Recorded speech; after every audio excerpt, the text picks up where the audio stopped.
This is the Andy Citron Injury Attorneys Friday Night Rivals, presented by Alabama Power. High school football season has now moved into October, and there's only 3 unbeaten teams left in 6A Region 1, and we'll see 2 of them here tonight. Spanish Fort coming across the bay tonight to take on St. Paul's here on Old Shell Road on the beautiful campus of St. Paul's. Good evening. I'm Jim Cox. My partners Dan Brennan and Vic Lockett, and we look at that here tonight, Dan. Unbeaten teams in the region. Huge matchup. Of course, Saraland still unbeaten, number 1 in the state, and neither one of these teams have faced the Spartans yet tonight. But I think both teams are kind of looking forward to the test with a step up in competition tonight. Yeah, this is definitely a step up for both of them, especially for Spanish Fort, because they've had a couple of weeks where they've been able to roll over people, maybe kind of get their legs back. The last couple of years, this game has not been that competitive between these two teams.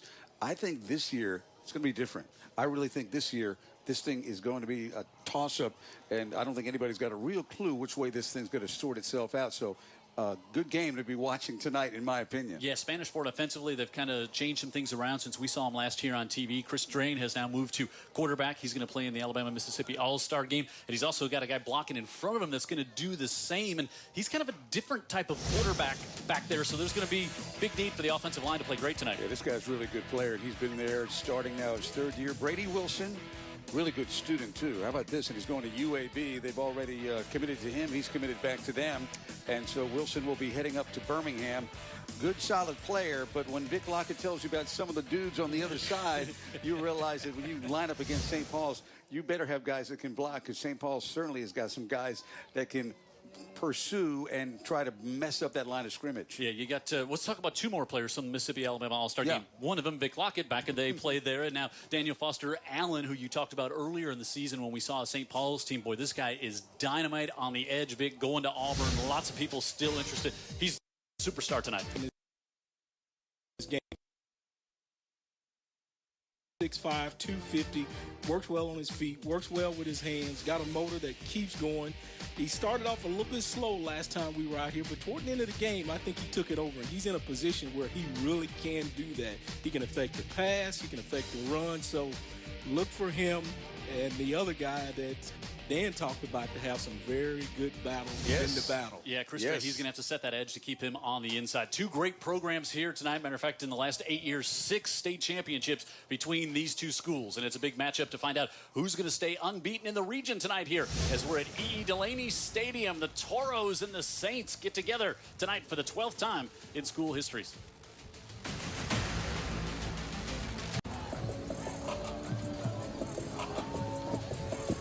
Get a great look at the beautiful E.E. Delaney Stadium tonight as we're ready to get this one underway. Spanish Fort and St. Paul, 6A Region 1 matchup, and the Saints won the toss. They will get the ball first, so Tanner Kesey, who has taken over the kicking duties for the Toros, will kick. Javante Graves, Billup,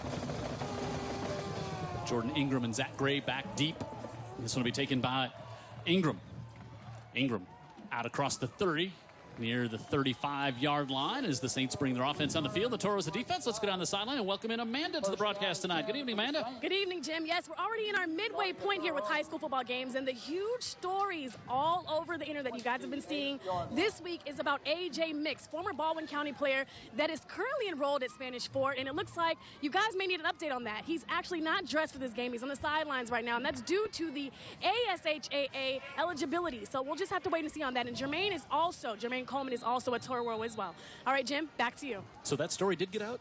That did get out this week? Yeah, somebody's talking about it. Give to Jordan Ingram and trying to get around the left side, and he's going to lose a couple there on first down. As Christian Burkhalter, who started the year at tight end offensively for the Toros, now at outside linebacker, came and made that stop for Spanish Fort on first down. There's Steve Mask. Great job, 6-year, 8th year overall. He's a coordinator here for a couple of years, and of course has done the great job of 3 state championships while he's been here, 2014, 15, and 17. Gaudy winning percentage at 82% for the Saints. I'll say that Ingram got back to the line of scrimmage there on first down, so a little play fake as Green rolls out, has some space in front of him. Now he's going to try to come back to the near side and gets around Carlos Johnson, still trying to run free, and finally will be dropped for a gain of about 4 as nobody open downfield, and Kobe Nolan there to make the stop as Green can pull it down and do some damage with his feet. Yeah, he's a good athlete, and he's strong, so not easy to bring to the ground.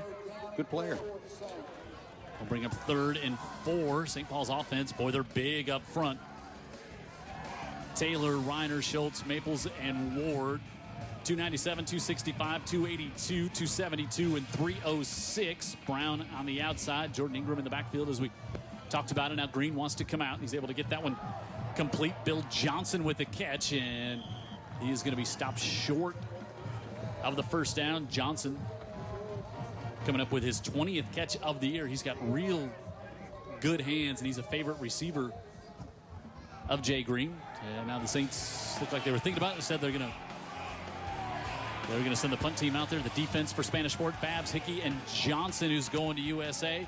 Burkhalter moves to linebacker along with Nolan, Moore, and Solomon. And also now Aaron Threet starting in the secondary. Love, Brady Wiggins was at linebacker and safety both, and now back at safety. And the Saints line up under center. Jay Green, 4th and a long one. They bring in the big package. Banks Griffin in there as a blocking back. And now is it the Saints? Is it the Saints that took the timeout there? I believe so. There's early decision here. Our referee Rick Johnson with the timeout. And it'll give us a chance to tell you what's going on tonight. How about Theodore with a win last night over Murphy? They stay perfect. Foley, McGill, Tulin tonight. McGill, Tulin, and Theodore matchup next week. Baker and Fairhope and Baker tonight. Davidson and Mary G. Alma Bryan and Blunt. Gulf Shores and Saraland. Daphne taking on Baldwin County and Bay Minette this evening. BC Rain and Robertsdale. Thomasville and Jackson. Wilcox Central and Faith Academy. Faith, of course, off to the great start under Jack French. Viger and LaFleur renew their rivalry tonight. Satsuma and Citronelle. That should be a good one. UMS Wright and Hillcrest Evergreen. That, too, a big region matchup. And Williamson, Andalusia, Hillcrest Evergreen. 4 D1 prospects on that team. You don't see that in 4A. You don't see that in a lot of levels. Right. All right, here we go. 4th and a long yard. Green gives it off on the right side. Ingram's got the first down and more as he's across midfield, still on his feet. Inside the 20. Will they catch him? Touchdown, Saints. 63 yards. That is a statement play right there. Huh? Absolutely. Coach Mass took a couple of minutes to think about it, and then he called that seal here and that seal there. You know, he's a run-oriented coach, and he showed why right there. Ingram looked like Paul Horning to you. He did. But everybody on the inside, and then once he gets outside, now it's just him one-on-one with the DB, and he's going to win those battles.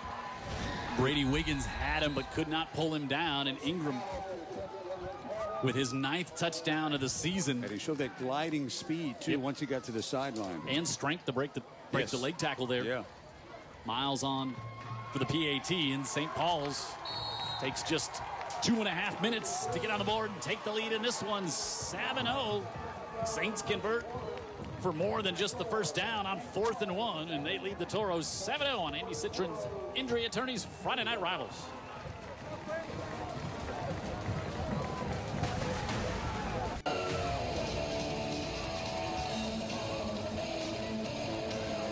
Just underway here at E.E. Delaney Stadium. Jim Cox, Dan Brennan, Vic Lockett in the booth. David Sharp, our statistician, Amanda Booz on the sideline. Jared Kihas and our entire Friday Night Rivals crew here, where St. Paul's takes the opening kickoff and goes down and gets the touchdown behind the 63-yard run from Jordan Ingram. And now Grayson Miles on the kick. They overload the near side and kick it off to the far side. And that one checks up at the 2.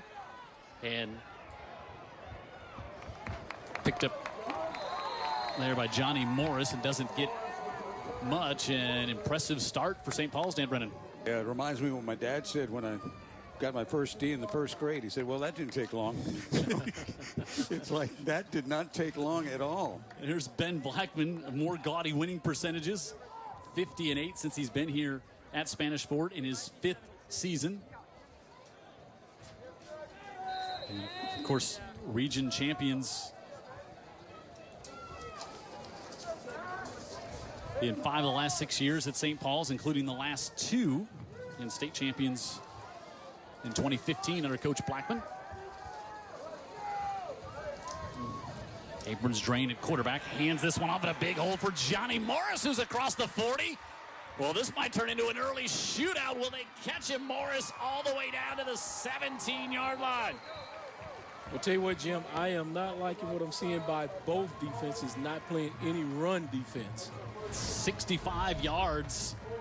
And that was a very simple play. Just got him out of the way there in the A-gap, and he just took it outside. Let's see, is it Zach Gray who runs him down? No, it's Reggie Bracey who was able to run him down. Bracey going to Iowa, but big gain for the sophomore Morris. Big block by Dylan Peterson, our pregame guest. He just wiped that cave down the nose guard.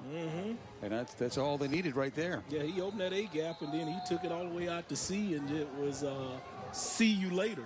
Just about all the way. The chain gang trying to hustle all the way downfield to get caught up with the line of scrimmage. They're going to need some oxygen. There's Bracey. He was our guest in the pregame show earlier this year. What a fine young man he is. Now 36 tackles on the year. Drain was right back off to Morris, and that time there's good penetration by the Saints as Trayvon Bellamy, linebacker, comes in to make the stop there on first down. Spanish Fort offense up front. Brady Wilson, Dan talked about him. Manley, good to see Dylan Peterson back in the lineup. Jack Myers there, and also Michael Crawford.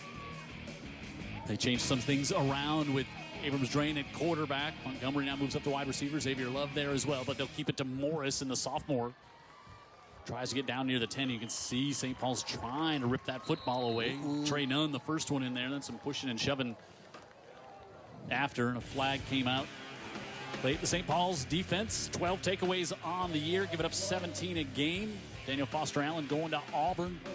The leader there, Manigault and Robert Ledoux, who was our guest in the pregame show. Bellamy and Hensley, the linebackers, along with Nunn and Sankey in the secondary. Matt Russell, Reggie Bracey, as we said, going to Iowa. Julian Little, he's got 2 interceptions on the year. And Zach Gray, also with 2 interceptions back there from his cornerback spot.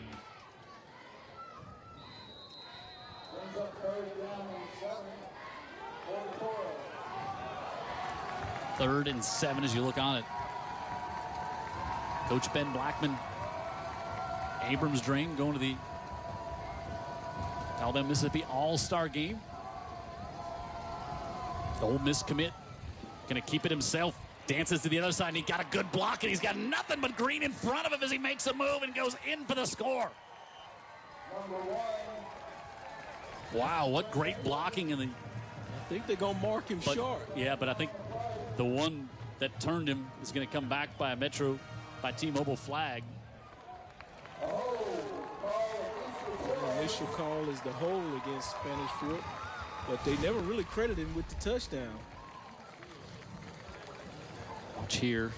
Right there on the edge. Sure.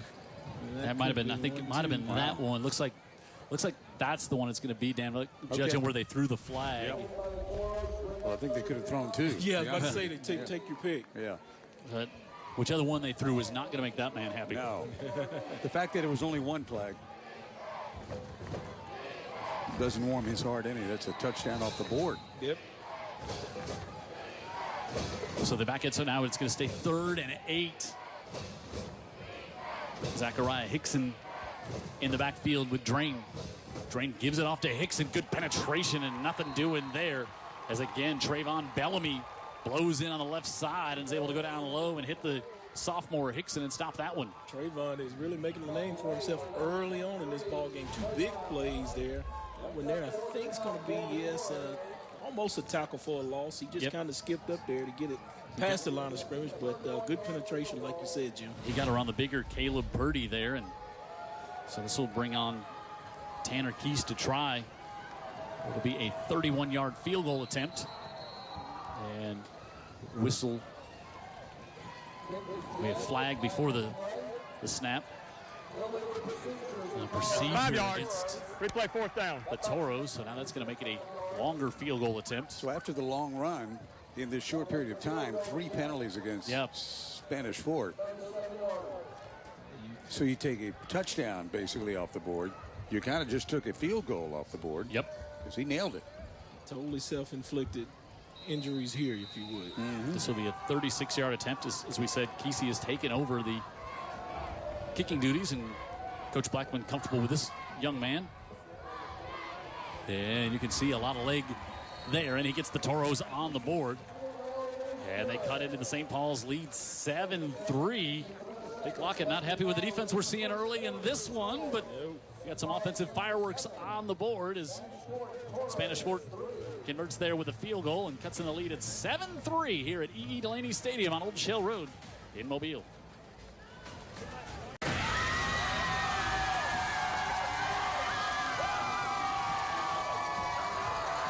Big plays on the ground here to start this one for both teams. St. Paul's gets the touchdown. Spanish Fort has to settle for a field goal as we see the St. Paul student body all dressed up in pink. October Breast Cancer Awareness Month here, so the student body fully all in on that here this evening.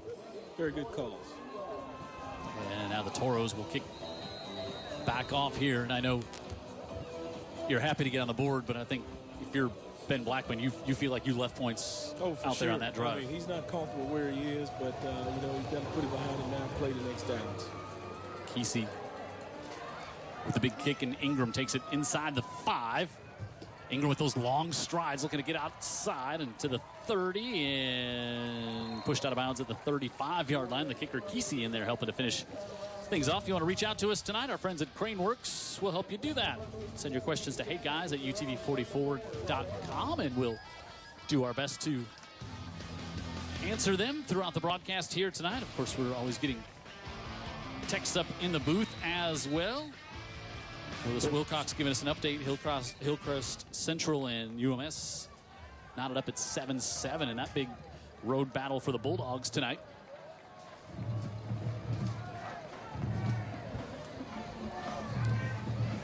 Pitch to Ingram, looking to get a block in front from his quarterback Green as he comes all the way around the near side, and a big open field tackle at the 48-yard line. As again, that is the former tight end Christian Burkholder came up and made the stop, but not before Ingram picks up 14. Yeah, I think if the quarterback would have just stood in that guy's way right about there, he would still be running. That was the only one that had a good pursuit effort. Burkholder's looking impressive at linebacker here tonight so far. Yes, he has. Big kid, big athlete. We've seen him in pregame a lot in the last couple of years, and now we're seeing him actually in the mix of the play. 6'5", 220. Ingram, nothing doing there as Ethan Hickey fills the gap, and Ingram had nowhere to go on that one. The senior nose guard able to make the stop for the Toros. Zero technique just gave him a nice big bear hug, right? Hickey lost his shoe on that. Can't go without your wheels. Get your shoe on, brother. You make it the next play with one shoe on, you're really good. Yeah, you're pretty good player. Put him right in the player of the game nomination. 2nd and 9 coming up here. Jay Green lobs this one to the near side and off the hands of Will Paso, his intended receiver, the junior. Green this year, just under 700 yards coming in tonight, 6 touchdowns, 3 interceptions. And we were impressed when we saw him against Baldwin County, Dan. Yeah, because that was a game. That was a game where you needed a gamer at quarterback, right? Yep. And he played tough right to the very end, as it turns out, so did Baldwin County. That was a good game. Javante Graves Billups, the junior, comes in. They like to look to him in these situations as well. And because it's October and it's still South Alabama, it's still hot. So we'll take a heat timeout. You want to go back to Chicago? Nope, I'm good here, Vic Lockett. You'll take the heat, right? Every day. 5.5 to go in the first. A good one tonight. Both teams unbeaten in the region here at St. Paul's.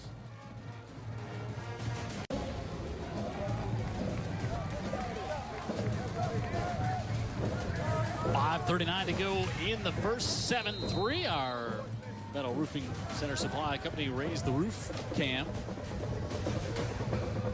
3rd down. Green. Pressure. Gets away from it. Crosses midfield. Now cuts it back up the middle. Spins. And he's going to be very close to the first down. That's a gamer play. Well, it's a gamer play. Exactly. That's what this kid, that's how I would characterize him. He's got a lot of the qualities you would want as, at quarterback. Just look at him not give up on the play. And if you're going to go for it on 4th and short, inside your own 30, oh, they got it. Okay. Got the first down there after getting away from Carlos Johnson. who, once he usually gets a hold of the quarterback, they usually don't escape much. Green strong, quick enough, you know, runs a little bit and has command. Banks Griffin comes in the tight end spot. Pitch it out to Ingram, wants to go behind the big junior, and nothing happening over there on the left side. Yeah, the strength of this offense is to the right side with Big Brady Ward there. The All-American offensive lineman with offers from everybody in the country, including Oklahoma, Alabama, Auburn. That's why I think they were successful on that big long run. Yep. You know, just let him just crash down with that 6'8", 306 frame. That's legit 6'8", too. Yes. His dad played at LSU. He's a big man as well. Green with time, steps up, looking for single coverage down the far side, and that one is short. I don't know if that got tipped or just Kenny Brown was way ahead of it, and that was just... Yeah, it kind of died on him. He kind of threw it up there, and it didn't get anything on it. Maybe slipped out of too his much hand. air. Yeah, might have. I think he was saying maybe it slipped out of his hand a little bit as he let that one go and bring up another third down. Very fortunate the DBs didn't see that. They peeled back and had an Oski. That was a word from the past. It's a whole thing on College Game Day a couple of years ago dedicated to the origins of that word.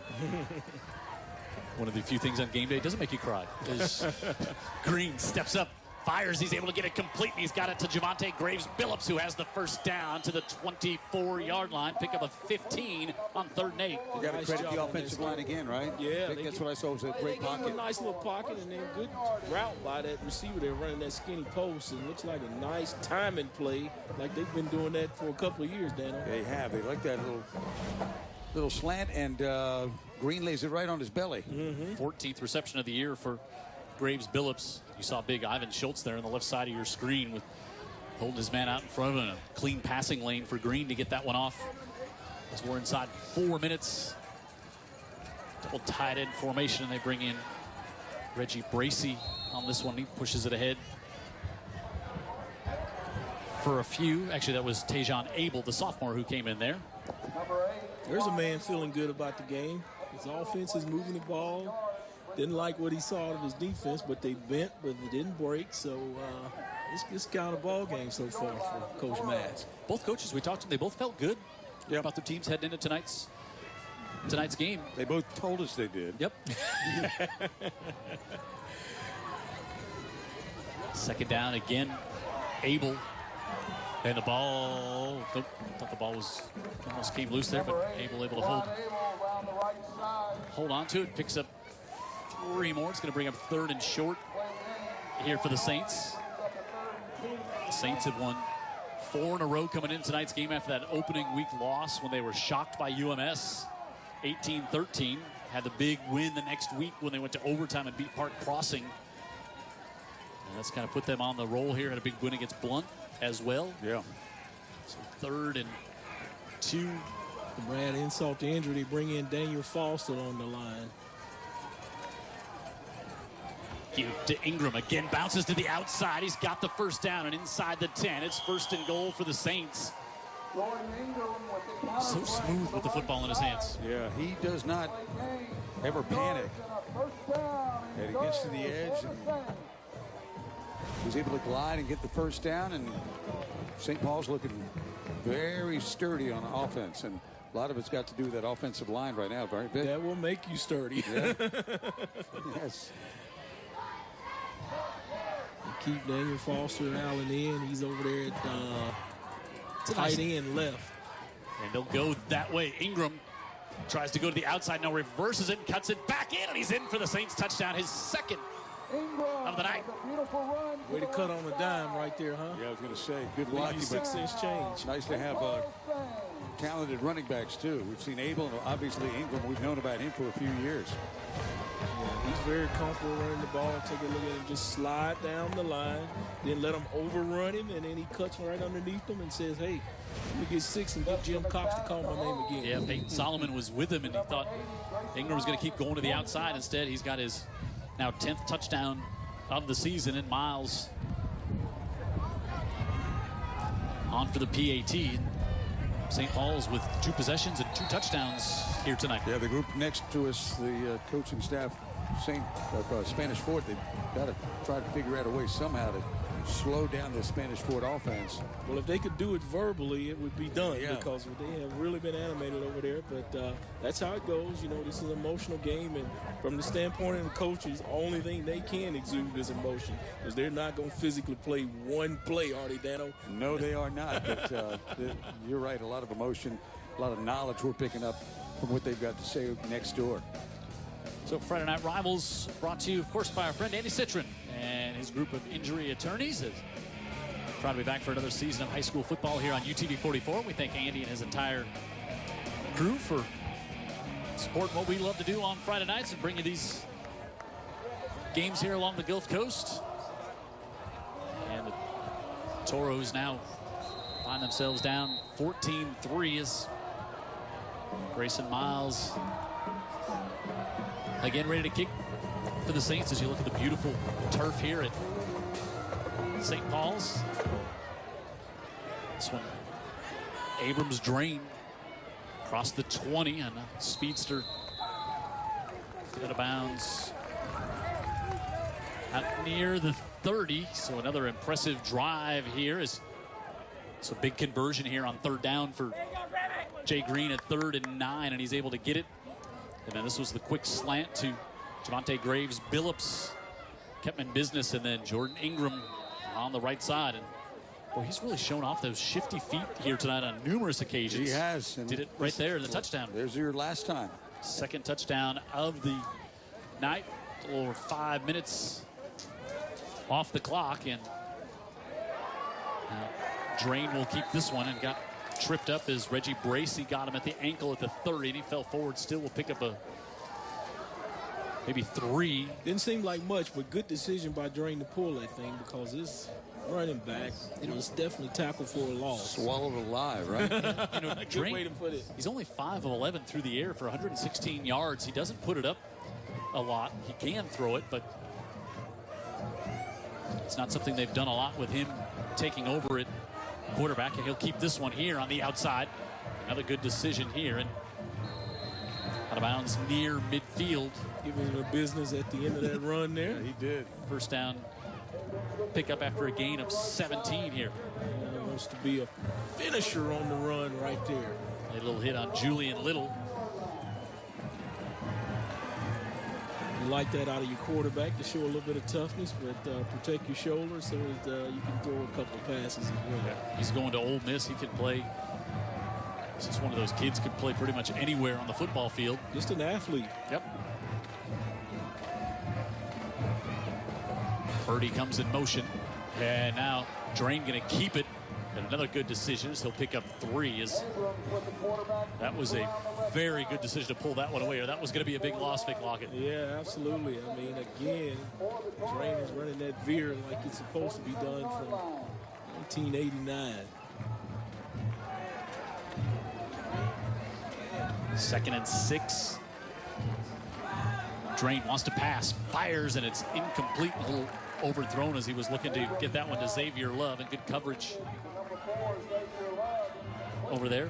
Yeah, Love, the Matt utility Russell guy. He played a lot of offense last year, primarily on defense this year, and now he's making an appearance back. Let's check in quickly with Amanda.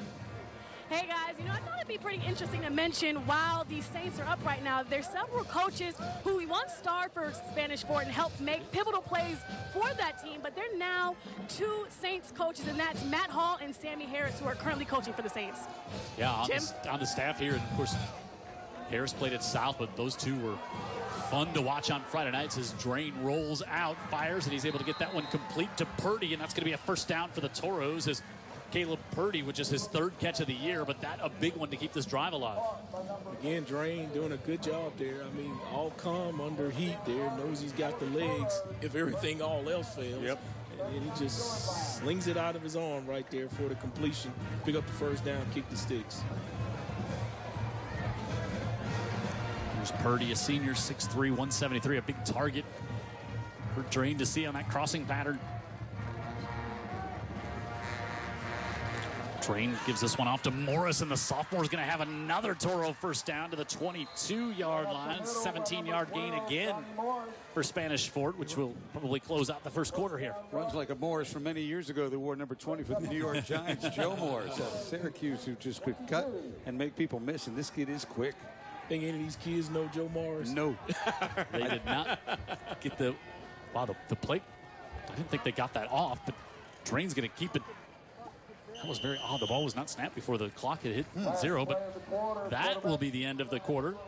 As Drain showing his electricity here tonight, and Toros need some. They're down 14-3 early as the Saints on top here on Indy Citron's Friday Night Rivals through 1 at EE Delaney Stadium in Mobile.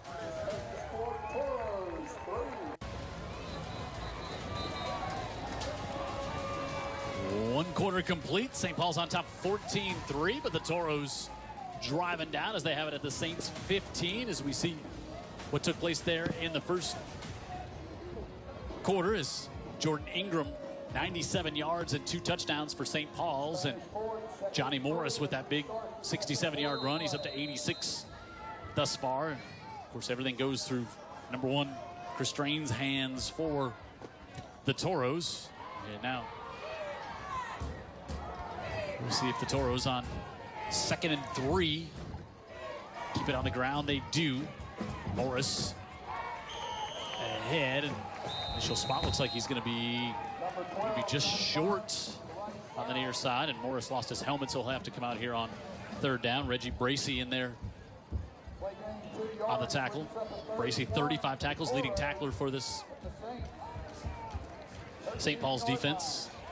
6 pass breakups on the year as well, so he'll get after the ball carrier and the ball in the air.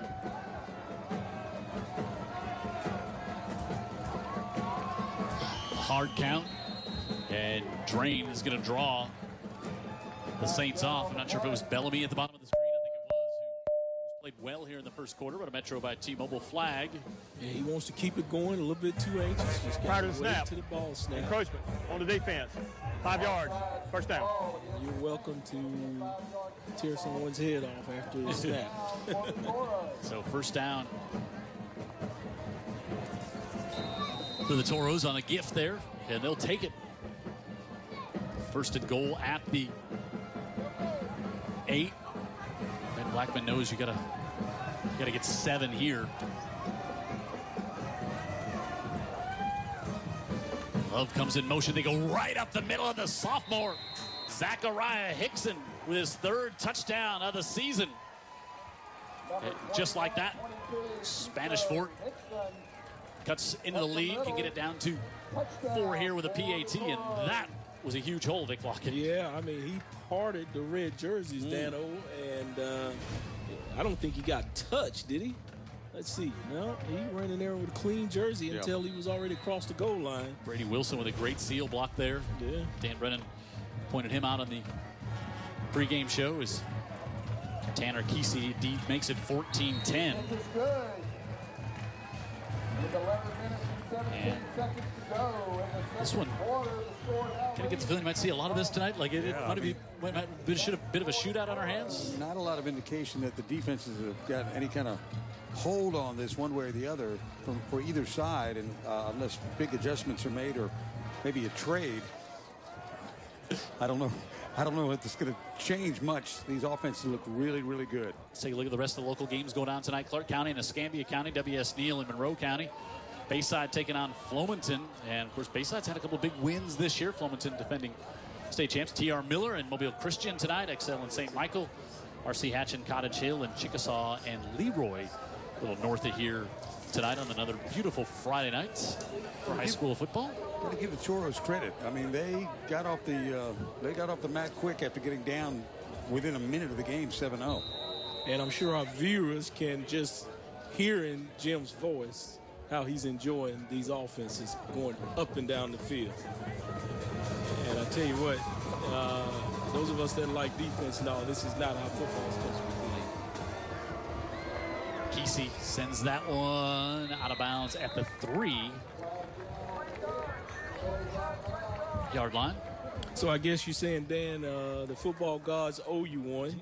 We saw some big offensive plays on this drive here for the Toros. There's Abrams' drain. And this was a big third down conversion, able to get Purdy there. And then Zachariah Hickson, who came in after Morris lost his helmet on the play and had to come out for one, but the sophomore who's been seeing more and more playing time in the offensive backfield for the Toros. Yeah, the benefit also of some great blocking up front. Oh, sure, no doubt about it. I mean, you've got big lines. But to finish that thought, Dan and Jim, you've suffered through some defensive struggles the past couple of weeks, so the gods owe you guys an offensive shootout here, right? Vic, I'm going to point out again, I'm a Chicago Bears fan. Like, if I don't like defense, I hadn't had a heck of a lot to cheer about in the past, 30 years of being an NFL fan.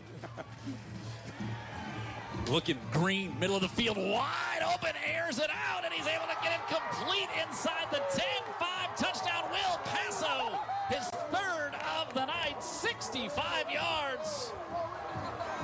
Tell you what, you can't say anything about that, but that was beautiful. And again, Jim is being rewarded with a lot of offensive fireworks. I love Green's pass because he laid it up there and just let Paso go run underneath it once he got a step. Yeah, perfect little boot out and to come backside with it. And the receiver was just one-on-one. I don't know if that's the safety of the corner, but either way, he normally wins that battle offensively. Paso, his 8th catch of the year. Coach Mass just making sure these Toros are still awake. If not, he's putting it in the air, which is uncharacteristic of him. But sometimes you just take a shot. Keep the defense honest. Miles makes it 21-10. So that didn't take long, Dan Brennan. No, it did not. Thinking back to your father and your scholastic abilities. Underachievements. Green for 65. And it's 21-10, St. Paul's here in the first half.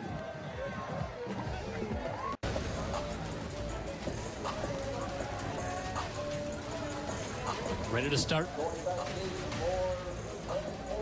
this drive here for the Toros. We're just 53 seconds into the second quarter. Big plays. We've seen passing and running yards of more than 60 yards now from St. Paul's offense. And they lead 21-10. Jim Cox, Dan Brennan, Vic Lockett, Amanda Booz on the sideline. David Sharp, our statistician. Jared Kihas and our great Friday Night Rivals crew. And today is Miles sends that one into the end zone. We were just talking in the break. What a great throw there by Green.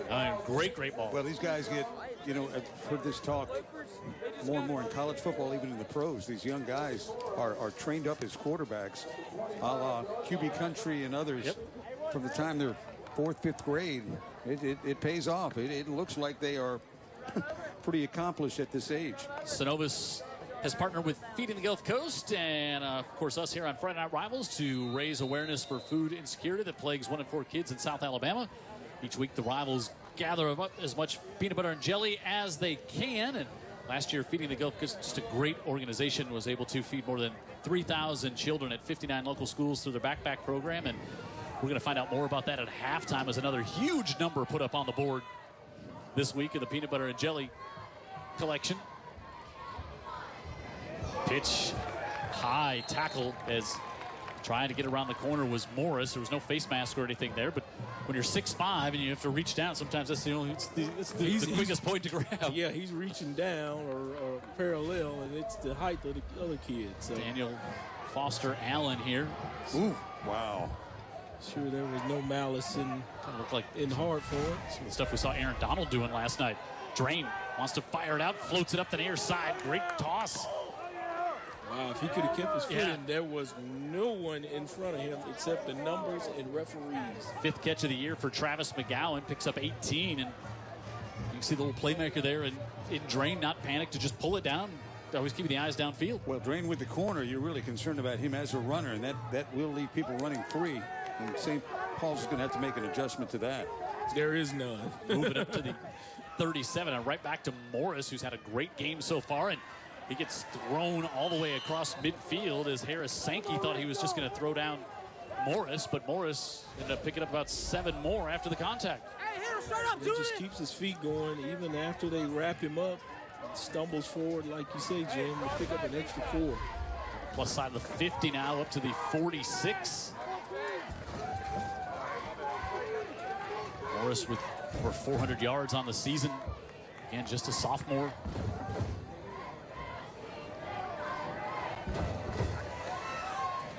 Drain wants to air it out, got hit as he let it go. And fired it incomplete.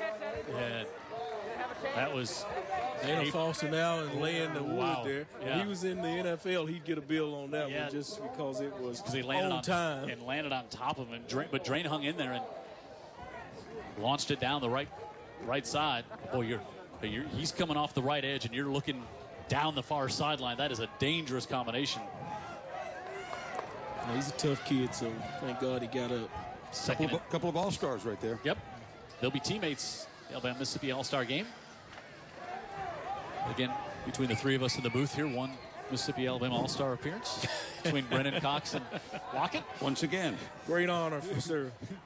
Dumps it out of the backfield. Morris didn't get much blocking help downfield and moves up to the 40. Well, Travis McGowan knew he wanted to give a block, but smartly didn't get the penalty because he definitely could have pushed him in the back, and wisely just decided to see if his back could make a play on him.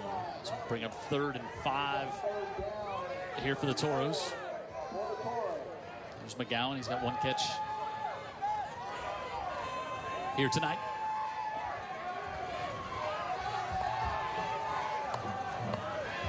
Split out to the bottom of the screen. Drain looks on. Blitz coming out. They set up the screen, and it's incomplete. And, boy, they really want a flag. You can probably hear the Spanish Fort coaches in the box next to us as Morris looked like he was hit while that ball was in the air. Yeah, that and he was kind of thrown a little bit of interference there. Yeah, he was kind of thrown down. And I'm guessing Ben Blackman maybe didn't have a good look at that by his demeanor right now. Watch 12. Handful of jersey. There is Mills. Hensley may have gotten away with one for the Saints. Not even sure Hensley knew exactly what he was doing. You know, that he was actually interfering with a receiver, but his hands were there. Brady Phillips, rugby style, end over end, takes a really good Toro hop to the 14-yard line, which will give us a chance to give us tonight's trivia question. Brent Mask, son of St. Paul's head coach Steve Mask, is the head coach of what school, which his father was also the one-time head coach there? Google that. Takes a little of the fun out of it, Vic Lockett. But yeah, I'll tell you what, that one's so tough. That's the only way I would get close to that one. So, well, the clue I would give is we're not close to it. These guys not originally from this end of the state. Green keeps this one up the middle, and he breaks a tackle, and he's across the 30 to the 31-yard line. Another first down. Big plays on first down, 17-yard pickup there for the Saints. Look at Green, what he's done tonight through the air, and he's also been impressive when he's pulled it down. Yeah, and that offensive line continues to be impressive. Both have done a great job right at the A-gap. Center guard knocking people on their cans and getting big plays. Green over 100 yards rushing on the year. Jordan Ingram, look at the start he's had. Two touchdowns in the first quarter, and now Green has to scramble, pulls it down, and he'll just look to the sideline, and wow, he got away. There was not a hit there. It looked like there was an intent for a hit to come, but Green was able to avoid it. But boy, that was going to be a late hit if there was contact made, but Green was able to get away from the hit. Vic, I've noticed that once Green makes his mind up, he's going. He's not slow. Well, that's good, you know, to be decisive with it. Don't get caught in no man's land out there and just go ahead and go with it. It's no contact. And good pull up by that. Yeah, actually, it looked worse live than on the replay. You saw that Braden Moore was went down to one knee and slid. It looked way worse live than on the replay. And the officials, boy, they get to watch. Good call. They have to watch it in real time, and they get the call right. Absolutely. Yeah. Great job there. Ingram, this time. It is the Spanish Fort defensive line that wins that one, and Braden Moore, who was just shown there, chasing down Green. The sideline came in to make that stop. Moore, senior linebacker. for this Toros team, and third and a long 3. Now fourth coming for Spanish Fort. Both these teams were off last week. So they're good and ready to play some football. Well, you don't want to hit each other anymore. You're ready to see another team and someone in a different color jersey. Well rested. Ingram, the single deep back here for the Saints. And he'll take it. And he's very close to padding. He's going to be a little short. And we've seen out of Steve Mass so far here tonight, you would not be surprised at all to see him go for it again. It's going to be fourth and a little less than a yard. Yeah, seeing the margin of the score, seeing how his defense is playing. He feels comfortable with it. So here we see Daniel and Foster come in to add some more size on the blocking. Griff's, if they can be any more size added. Well, Banks Griffin comes in as well. And it's not like they sneak in the game. Yeah. They're running in with their arms up, imploring the crowd. And so Daniel and Foster lines up the end position on the bottom of the screen, and a timeout will be taken here with 7:21 left. The Toros took that one. And they want to adjust. No, notice, sorry, St. Paul's did take that timeout. Coach Mass going to give himself time to really make sure they got the right personnel, the right play, if they're going to continue to go with it, or he may decide to punt it out of there. I bet he goes for it.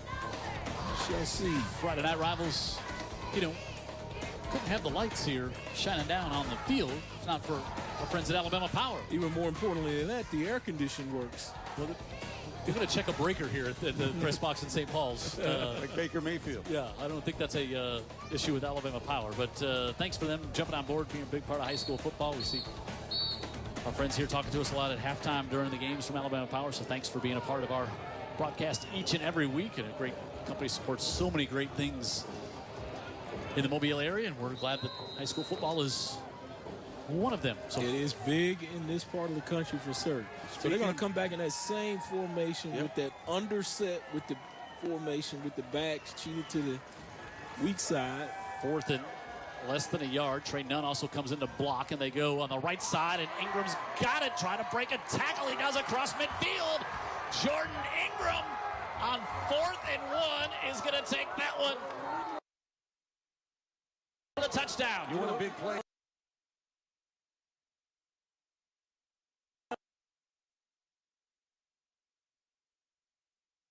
Early in the first quarter, right? Right.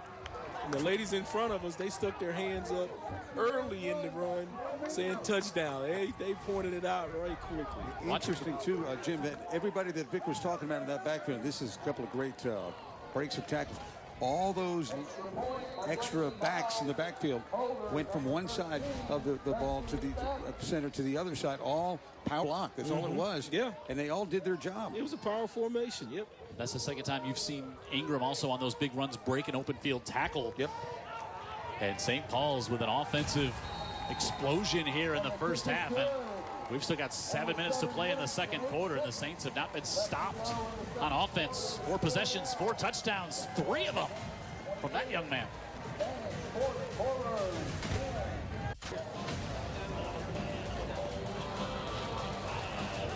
Hard not to be impressed by the St. Paul's offense so far here tonight. They've done it with big plays through the air and also, ironically enough, on short yard situations twice, long runs. 4th when and they 1. were looking for a yard.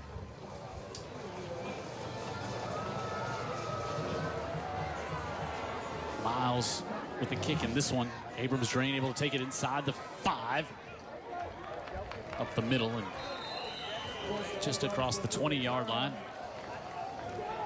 Toro offense will come back out here as we've talked about why this game is so big. You see the top team, Saraland, they're up big in their matchup already here tonight, and they've got a matchup with St. Paul's next week. Saraland 4-0, 6-0 overall, ranked number 1 in 6A. Then in the region, St. Paul's 3-0, Spanish 4-0, then Blunt 3-2, and then Baldwin County, Robertsdale, Gulf Shores, and BC Rain. So it's that top 4 all bunched together there, and Ben Blackman, who's won the region the last 2 years, looking on here and knows they're in a tussle this evening. He's usually not in this territory with his team. Big hole up the middle is again Johnny Morris, the sophomore, has a first down to the 37-yard line. This is the third time we've seen this Spanish 4 team. Best that young man's looked so far here tonight carrying the football. Yeah, but again, he's just got a lot of room too, and both teams doing a great job of blocking. St. Paul's has just cashed in. They end up in the end zone every time, and that's the difference in the game. Morris now over 120 yards on the night, up to the 40. And there's my point, right? Yep. And coaches always talk about, they can, seems like they can look back and rattle off a game and talk about the plays. You got 2 4th and 1s. If you're Spanish 4, you make the stops on there. This is a whole different game, but that's what these games come down to. So few plays that make the difference. Yeah, those are huge plays. And again, you've got a back with 120 yards in the first half, and you're down 18 points. What's gone wrong? Second and 7. Now they pitch it back to Abrams. And our side, and Abrams Drain gets that one short as he was trying to get to Xavier Love, and that one took a little while to. It was a flea flicker where the back went into the line, and they're trying to get a little trick play here, get a gimmicky touchdown to get on the board. It was a little bit St. slow. Paul's did not fall for it at all. Look at those DBs. They're just having a meeting behind that single wide out back there. So now Jackson Burkhalter will have to come in at quarterback because Drain lost his helmet on that play. So you have to sit out a play in 3rd and 7. That's got to hurt. Crucial down. You have your number 1 quarterback in, number 1 athlete on the team. 3rd and 7. Burkhalter right off the bench fires, and it's incomplete. Wow. Burkhalter, he didn't need to warm up, did he, Jim? No, Xavier Love couldn't handle the hot pass, and that would have been a first down. Yeah, my man Xavier, the utility guy, offensively and defensively, just couldn't get that one in. I mean, I guess that goes towards the reps in practice. He used to drain ball and not Burkhalter or something. They drain out and put in Matthew Stafford. That thing's going 110. Those are those little plays that come back to haunt you. They're just that close. Yeah. Spanish forward. Time and time again, that close. Now you got to punt it back off here. Brady Phillips goes with the Morris straight ahead kick. Good high kick. Fair catch called for. Nice job fair catching that ball. Pulled that one in. Allowing it to bounce back and get Bill Johnson back there. Negative yardage for St. Paul's. And more of our friends that bring in high school football every Friday night here on Friday Night Rivals. Greers since 1916. Lockett, longtime friends of the Greer family. Also, Craneworks. Thanks for being a part of our broadcast. Our Hey Guys sponsor, and Metro by T-Mobile. They're not getting as much as they did a few weeks ago in the last game we did with a lot of penalties in both the UMS and that Biger game. Is out of the backfield. Ingram makes a miss, and now he's across midfield. And Jordan Ingram still at the 40, still on his feet, all the way to the 34-yard line. They're going to mark him back to the 37, actually. How did he dodge this bullet on this initial contact here? Because, I mean, the guy's coming now, and he makes a miss. I mean, he, usually a receiver will let that go because he knew he's getting beat down on the defender, but man, you talk about athleticism and wizardry. I would call that more than athleticism. I would say some of this, too, is maybe poor technique on the tackling, Vic, to be honest with you. Yeah, but just to maintain the concentration on the football when it's coming along with the defender. He's a cool customer. I've seen some guys do it on Sunday that will let that one go. Right, he's cool. All right, we'll take our heat time out halfway through the second. St. Paul's on top 28-10. They got the ball back, and they're in Toro territory. Here on Friday Night Rivals, brought to you by Andy Citron Injury Attorneys and presented by Alabama Power.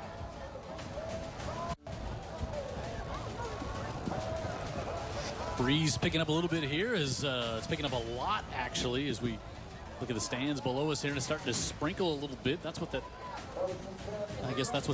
moisture is. We haven't felt a lot of that in a long time here on the Gulf Coast, but we're under a thunderstorm advisory until 9 o'clock here tonight, so we'll hope for the best. Yeah, keep up on that here.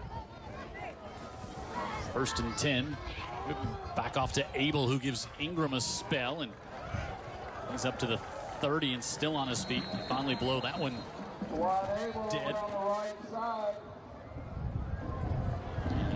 And Abel, just a sophomore, coming in this Spanish Fort defense. You have to start to think they'll be ready for a little sit down at halftime, try to catch their breath and regroup a little bit. Yeah, there'll be some serious conversation in there with Coach Black. I'm confident he'll get these guys back ready and make the adjustments that he Tony did Stoniker in this game. Defensive coordinator over there for the Toros. Pickup of 6. Now they'll spread things out, and Ingram back there with Green. Ingram will keep it on the right side again. Another good block, and then Ingram down the 15. Ball came loose right at the end of the play, and it's picked up by Michael Gaffney. Gaffney up the far sidelines, still on his feet and knocked out of bounds at the 30. Jay Green saves a touchdown, what do you say? What a big play for this Toro defense is Ingram. And they desperately needed one. Yeah, has this one down inside the 15 and came out as he was headed toward the ground. And wow. Could have been ground causing the fumble there. Yeah, Gaffney was right there to alertly pick it up, and Coach Mask can't challenge it. up the far side he goes, and no red flag coming out. You talk about a team that needed a break. Wow, right you're so right, because again, St. Paul's hasn't been stopped offensively, and we're going to have 1st and 10 at about the 15 if Ingram holds on to that one. Now they go back to Burkhalter at quarterback. Yeah, Try something down the yard with Drain. of course, yeah, they'll have Drain on the outside. They got Morris in the backfield. Burkhalter bounces that one in front of Drain as Javante Graves Billups was around that one as well. Pretty good corners at St. Paul's, generally speaking, and I think again this year too. Now, Drain is an exceptional talent, but they've got a good back end at St. Paul's. If you're going to turn to Burkhalter trying to throw the ball, you have had success running the ball. You have with Morris especially. Yeah, and it's not, you still got plenty of football left here, down 18. Burkhalter has that one knocked away. That's odd, big Burkhalter back there. They didn't want to bat it back his way. So Harris Sankey with his 7th pass breakup of the year. That one was no doubt the one that had traveled the shortest. He got up there, knew he wasn't going to make the sack, so he jumped up, batted it back to the 6'5" Burkhalter. But they send pressure. Yep. And even if you know you're not going to get to the quarterback, you get those hands up, you get a chance for something to happen. And bat it down. 3rd and 10 out for the Toros. Burkhalter rolls out to the left side. He's got a lot of room as he heads toward the sticks, and he's going to pick up the 1st down. Yeah, good decision by him there to keep the sticks and keep the drive alive. Yeah, that was you talked about they needed to force that turnover. They needed a 1st down right there, too. They did. I mean, they need a lot of everything right now. They really do. They're not. You name it, they need the good fortune, right? They're doing some things really well, especially offensively. Not finishing drives, though, and they're the 28-10 end result.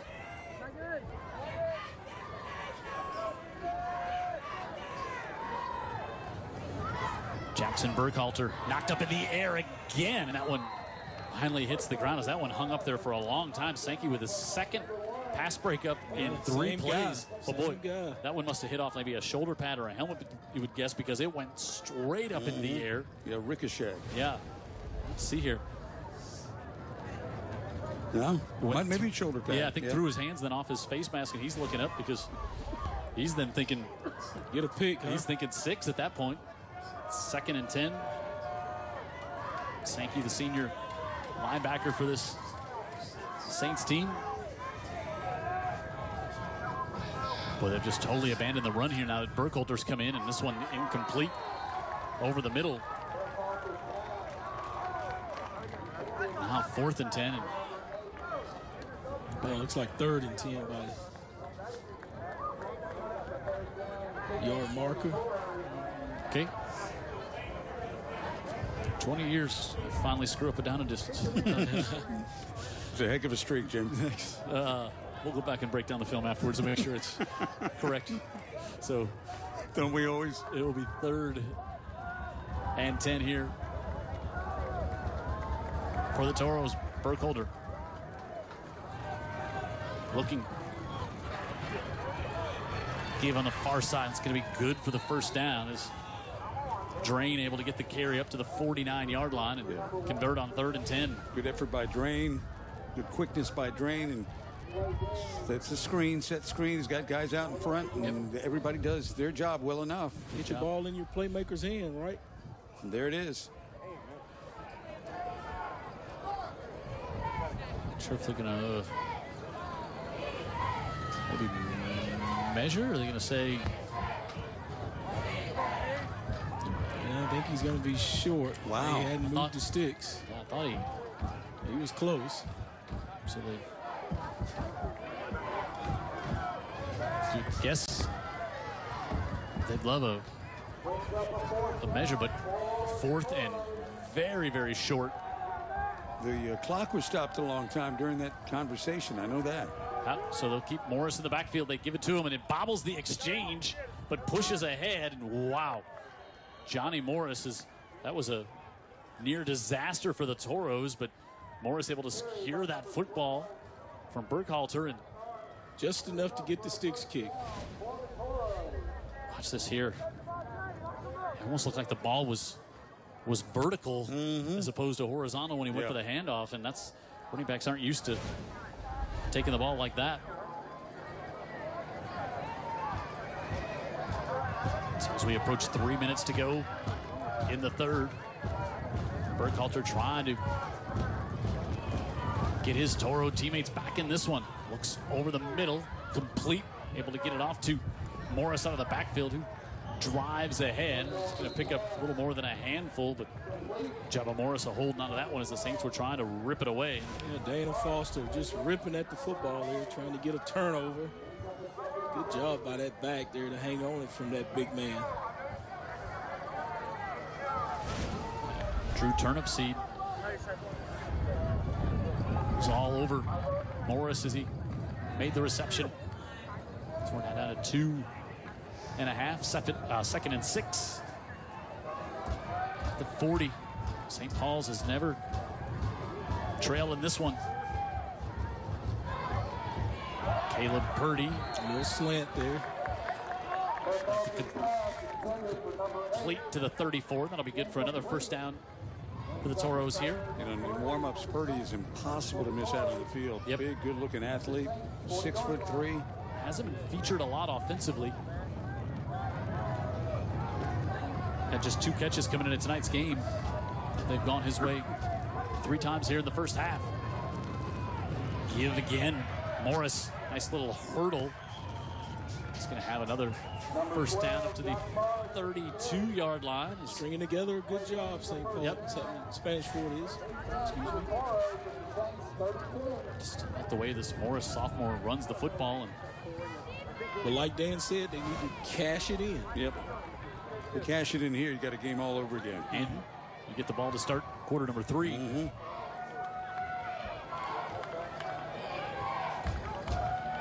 High snap. Burkhalter pulls it down. Now looking deep, and that one's going to be picked off.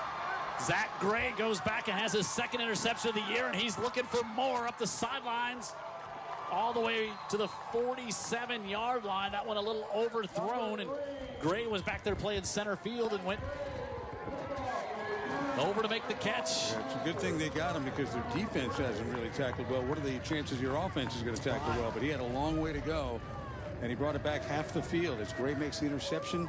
Yeah, just kills the drive right there. Good job by St. Paul's defense. You force the turnover to get the ball back to prevent a score, and then you're moving the ball well, but you don't cash in, as Dan has talked about, and that one was just...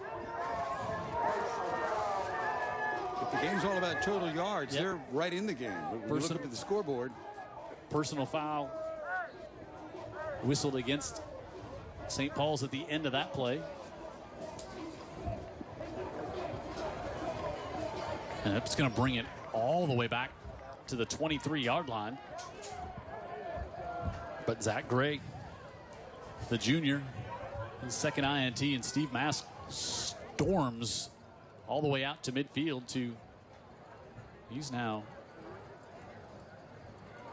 Steve Mask is now, he is across, must be an injured Saint all the way over there. Okay, over on the Spanish Fort sideline is at the end of the play. Okay. Yeah, got a player down in front of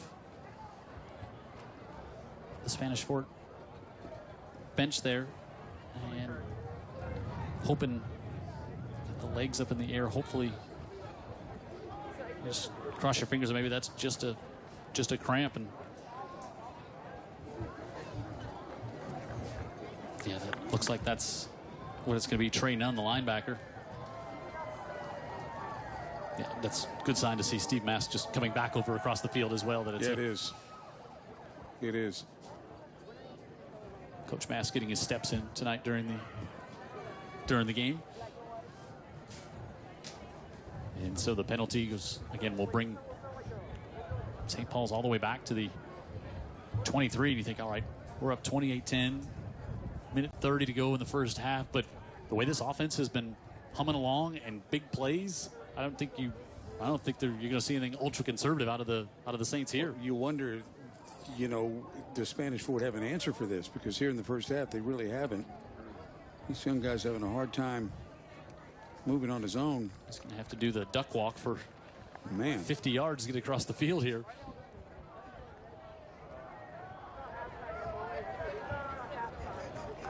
Looks like no one's real concerned, like it might just be cramps, and usually they get a little help under each shoulder. Yeah. And looks like we are going to get a weather delay here as the wind has really picked up, and now look at the tents across the way. This is no joke what's coming this way.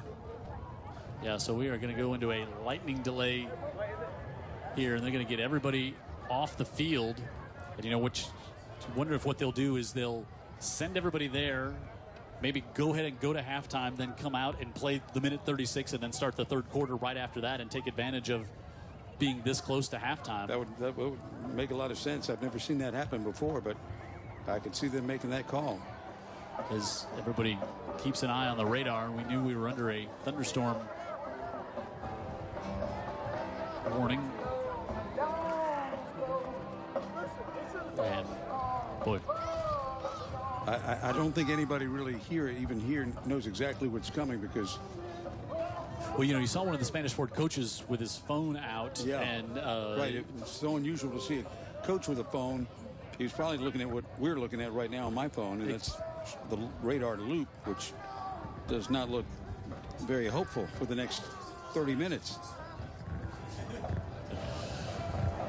So we'll hang here for a minute here as the St. Paul Saints 28-10. And boy, you know, just lightning is just one thing that I do not like. We've not seen any lightning here, but we just have a whole bunch of people in an area here with a bunch of metal bleachers, and you want everybody to be safe and heed this warning here. Everyone's kind of taking their time getting to wherever they're going to go, which I would hope is going to be somewhere that they can protect themselves from what's on the way. Because like I say, the way everyone is moving, I don't think they have a clear indication of exactly how hard it may be about to rain. So again, minute 36 to go in the second quarter, and now we just saw our first lightning for the night here. So a lightning delay here, which is 100% the right thing to do to get everybody cleared out and try to get out of harm's way best we can. And St. Paul's has been impressive here tonight, scoring touchdowns on their first 4 possessions. And Jordan Ingram having a big night. He's got 3 touchdowns on the night. And Spanish Fort, you know, you kind of think back to that first drive, Dan, when they drove down, went in for a touchdown, came back on a holding call, and had to settle for a field goal. And it was 7-0 at the time there. And it's almost seemed like that kind of set the tone for the way that first half was going to go. Yeah, they took points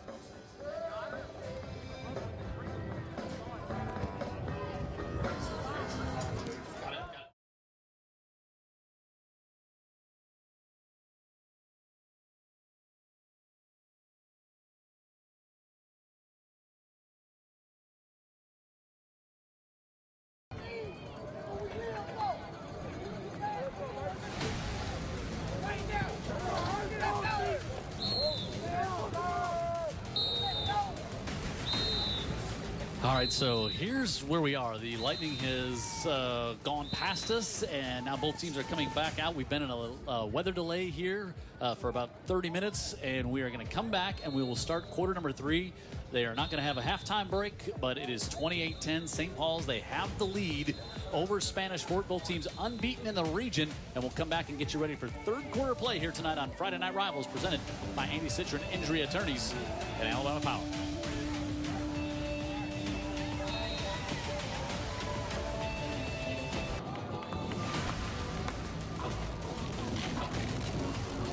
We are just about 4.5 minutes from getting this one back underway here at Delaney Stadium. We've been in a lightning delay, but it looks like everything is passed. The teams are back out on the field completing warm-ups. St. Paul's has got it 28-10. They will kick off to Spanish Fort to start quarter number 3 here on Friday Night Rivals.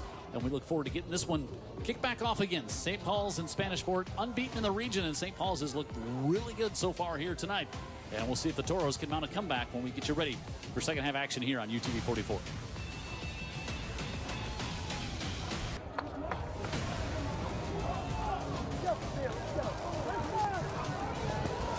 All right, so by my Apple Watch, it was a 43-minute weather delay here at St. Paul's, and now we're getting ready, so they're going to blow off the last minute 38 of the second quarter. I think Coach Mask was saying, all right, we're going to take a knee anyway. Let's just get this thing going. So if they were at midfield, I don't think they were going to take a knee. Well, it was all the way back to the 22. Remember the that's penalty? right, after the penalty. So came back there, so. But in all of this, in the essence of safety of the players, the safety of the crowd and the fans, you know, we needed that delay because Mother Nature took on. So Jordan Ingram with a big first half. This was 4th and 1, the first possession of the game, and St. Paul's sees Jordan Ingram go 63 yards on that touchdown. And then the Jordan Ingram show continues. That was his second touchdown. And then the sophomore Zachariah Hickson gets on the board for St. Paul's, and this was a one-play big score as the pass Jay Green able to go deep to get that one to Will Paso for his third touchdown of the year. And look at the first half, 226 yards on the ground in the first half for St. Paul's. But then you go to the other side, like you said, Dan, 195 yards. You're like, wow, this is if you're looking just at stats, looks pretty even for what has been gained in total yardage. And now we'll see Spanish Fort. We'll see if they come back out with Burkhalter, who threw the interception. They go back with Drain at the quarterback, and Amanda had some time to get some thoughts from the coaches. Amanda. Hey, Jim. Yeah, I was able to talk to Coach Blackman, and he said, you know what, he feels like his boys are doing a decent job. They're, making some plays, a few plays out there. He just said they need to run the ball and just not give up on the big plays and actually move the ball closer to the end zone. And then when I had an opportunity to talk to Coach Mask, he said, his biggest concern in this next half is the fact that they took that long break due to the weather, that delay. He's concerned that, they're high school players. How are they going to keep that concentration, that motivation, and keep the momentum in this next half? Jim? All right, thanks, Amanda. Very good point. Emotion does play a lot in this game. Yeah, and you got to get that intensity back up as we see Drain comes out of quarterback and gives it back off to Hickson, and now you've got to try to create that intensity again that you haven't had since the second quarter. They've tried to just kind of treat it like a long Super Bowl halftime, I guess, you know. But we'll see. Perhaps that's on the shoulders of the coaches. I mean, that's part of what they're doing, and they motivate players. And I guess you really had to deep down, Coach Mask, and pull that speech out. Drain brings Purdy in motion. Drain gives it off. This is Morris, and he's going to have the first down for the Toros as now a flag comes in as Purdy was battling back with Bellamy behind the play. They were kind of in a little bit of a wrestling match, and preliminary indication is personal foul. Well, we saw that. Somewhat. Yeah, we didn't. They actually did it right in front of the ref, and he made the looks like it's going to go against himself and threw the flag, and he said, "Let me just take care of this." Yep, Dick Johnson. This is going to go. I'm sorry, Rick Johnson. Got dead ball. Personal foul. On defense. 15 yards. End of the run. First down. You can call him Richard. Switch to Metro by T-Mobile now and take advantage of the best deal in wireless only at Metro. See stores for details and conditions. And the conditions of lightning have passed here as that's Thank God. Just tuning in.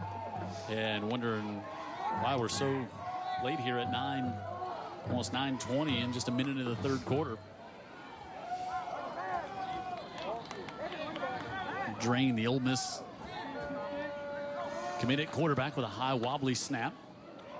And keeps it himself and now pitches this one off to the trailer, and that's Hickson. And Hickson all the way down to the 34-yard line and a pickup of 18. You know, finish drives for a Spanish Fort. That'd be the thing. Finish the drives and then fix that defense where it's not so leaky, where the Saints are able to score from nearly anywhere on the field. Let's see if they at least address one of those on the first drive here. They moved the ball up and down the field in the first half, Jim, but only 10 points. Yeah, they came up.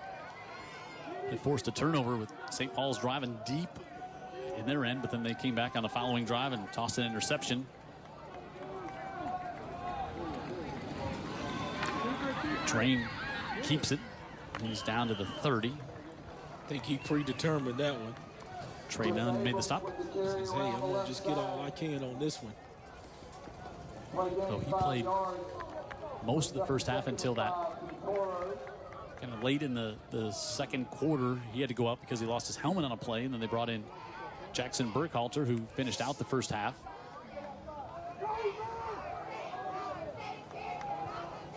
Second and 4. Train gives this one off to Hickson, who gets stood up at the line of scrimmage and might have even lost a yard on that one. Flow into the ball. Well, was Zach Gray. He's got an interception in this game for the Saints. Yeah, he did lose a yard, so 3rd and 5 coming up. Yeah, they strung that one out pretty good, so they are in good shape to make a tackle for a loss there. Good fix. You would think 2-down territory here for the Toros. Time on the play clock.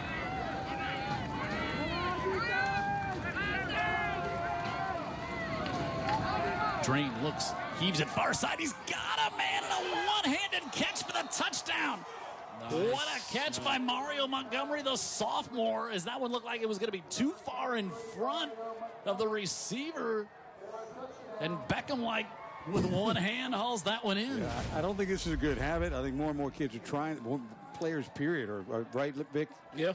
It's a trend these days. And, it is. They caught him in an all-out blitz, so it was just one-on-one coverage back there, and Drain say, hey, I'll push it down the yard if y'all going to come back. But, boy, that was just an outstretched hand to grab it. It was a great play, but in 3-4 years ago, you're always going with two hands. Yeah, I don't know if I think it was maybe the only, as we get a whistle before the. Yeah, St. Paul's may have jumped a little bit early, but the coaches still are, I promise you, they're preaching, get two hands on the ball. Yeah. Kids just like the style points. On the defense, half the distance, a la one time down. It is caught on, that's for sure. But he made the catch. Yeah. It just. Had he not, you would have really heard it. Okay, so you get the penalty here. So now you go for 2 to try to pick up looks another like point they're making here. substitutions as if they are going to do something different. That's because you're down 12 here. You get the 2 point, you cut it to a 10-point game, and they do bring Drain back in at quarterback with Morris in the backfield. Love in motion. They give it off, stood up near the goal line, and turned away. Morris took it on the right side, and I think Dana Foster Allen led the charge there by St. Paul's to say, hey, we're going to rebuff you right here and try to keep you out of the game. Drain. Beautiful touchdown here, Rainbow. To Mario Montgomery for the score, and Spanish Fort cuts it to 12 early in the 3rd.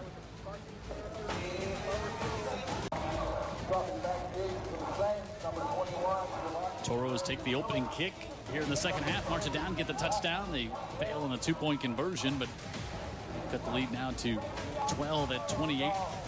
Dare we say we got a new ball game? I think so. It's all a matter of, can you hold this St. Paul's offense, which has simply done whatever they wanted to do. Scored on most of their possessions, if not all of them. Have we seen the punter, Dan? Yeah, well, they had the turnover, too. They had the fumble down inside the 15. Okay. But no punters for St. Paul. I think Brady Phillips did punt one time in the first half. he's pretty tight now after that rain delay, man. Haven't done anything since the first quarter. They'll do their best to keep him on the bench. Yeah. Hopefully we don't need you at all tonight. Oh, look at this kick. He's Tried to do a little onside there. Surprise onside. That did not go as planned. And now we're going to get great field position for the Saints. Let's go down to the sidelines. PB&J, we've been doing it all year. Amanda, tell us what happened this week. Yes, we have. I'm here with Tyrone, who's representing Synovus Bank, and the head of St. Paul, Blair Fisher, excuse me. And it's super exciting to see him out here because his team is doing really well. But on top of that, they are actually the champs of the PB&J Blitz Challenge. They were able to raise over 980 pounds of PB&J, and this is for you. And of course, Tyrone is presenting you with this $250 check. You guys were able to raise enough pounds to feed over 7,000 people. How does that feel? That's St. Paul's. That is St. Paul's in a nutshell. We give 26,000 hours of community service back to Mobile every year, and this is the kind of stuff that we do. It makes my heart happy. Makes me proud of my school. Thank you, and we really appreciate you guys doing that. And I know you being one of our sponsors for high school football, what does it mean to partner up with the schools and help raise this? Over 60,000 people will benefit from all the pounds you've collected so far. Yeah, right. No, it is a sense of pride that we have, that we live in a community that allows us to participate and join with them to do something good. You know, unfortunately, there are more than almost 250,000 people, children across the state of Alabama, who won't get a good meal or don't know where their next meal is coming from over the weekend and then beyond. So it's heartbreaking in that regard, but it's heartwarming to know that we've got partners like St. Paul's and Spanish Fort doing what we can to try to help the community. And then you've got organizations like Feeding the Gulf Coast that help as well. Well, you know, I want to say that, you know, since you guys did so well, we have a few other schools that we're going to be seeing each week. What was the tactic? Let's give some tips out, because the overall goal is to collect the most pounds between all schools. So what are some things that other schools can do? We simply asked each family to commit to helping out. So we have about 700 families at St. Paul's. So we asked each family to commit. Not everyone has to bring in a ton of stuff, but if everyone participates and brings in at least a little bit, the numbers build up really quickly. So that's what I'd recommend. Yes, we're coming to a school near you, so I agree with what he's saying. If every parent, every household, it brings at least one item, one PB or one J, peanut butter and jelly, it'd be really cool to see that. You know, everybody come together for a great cause. Of course, we're here competing tonight, but we're here for our community as well. All right. Thank you so much, Jim. Back to you. All right. Thanks, Amanda. Great job by the Saints. And now we're going to have a turnover here as that one was tipped, and Michael Gaffney comes up with the interception on 2nd and long. And there's going to be a flag at the end of it, I think, for maybe spiking the ball. But this one came up as Green goes off the hands. Yeah, they both were fighting for the football. And that's a clean interception, looks like. But yep, Gaffney with the pick. I think that part there the refs may not agree with, throwing the ball up in there. But yeah, I think that's his kid being excited. Right. Big interception, a big game, and we'll see if they're going to wave it off. No, they're going to back him up. 15 after the interception. Delay a game. So what do you call it? Well, they call that because they've got to go chase down the ball, but rather than you just throw it directly to him. I think you need really the solution is quicker refs. Yeah. So that's better hands, right? I don't know. Second turnover by the Saints, and now we talked about a new ball game, and now you got the Toros here down 12. Oh, and yeah. Maybe you get a score here. Now you got all the momentum going. Right now is see if they can cash in, Dan. They did on the turnover. They did on the first drive to start the second half. Morris, nothing doing there as Trey Nunn was able to make the tackle, and Bellamy, who's played well, came over to help on the stop. Yeah, they penetrated a lot. St. Paul's has done a pretty good job of forcing the issue. The problem has been on some of these long runs, Jim, that the second level's been absent. Right there, they were able to change the direction of Morris in the backfield, but they were sound at the second level as well. And losing yard on first down. Drain goes right back to Morris across the 40.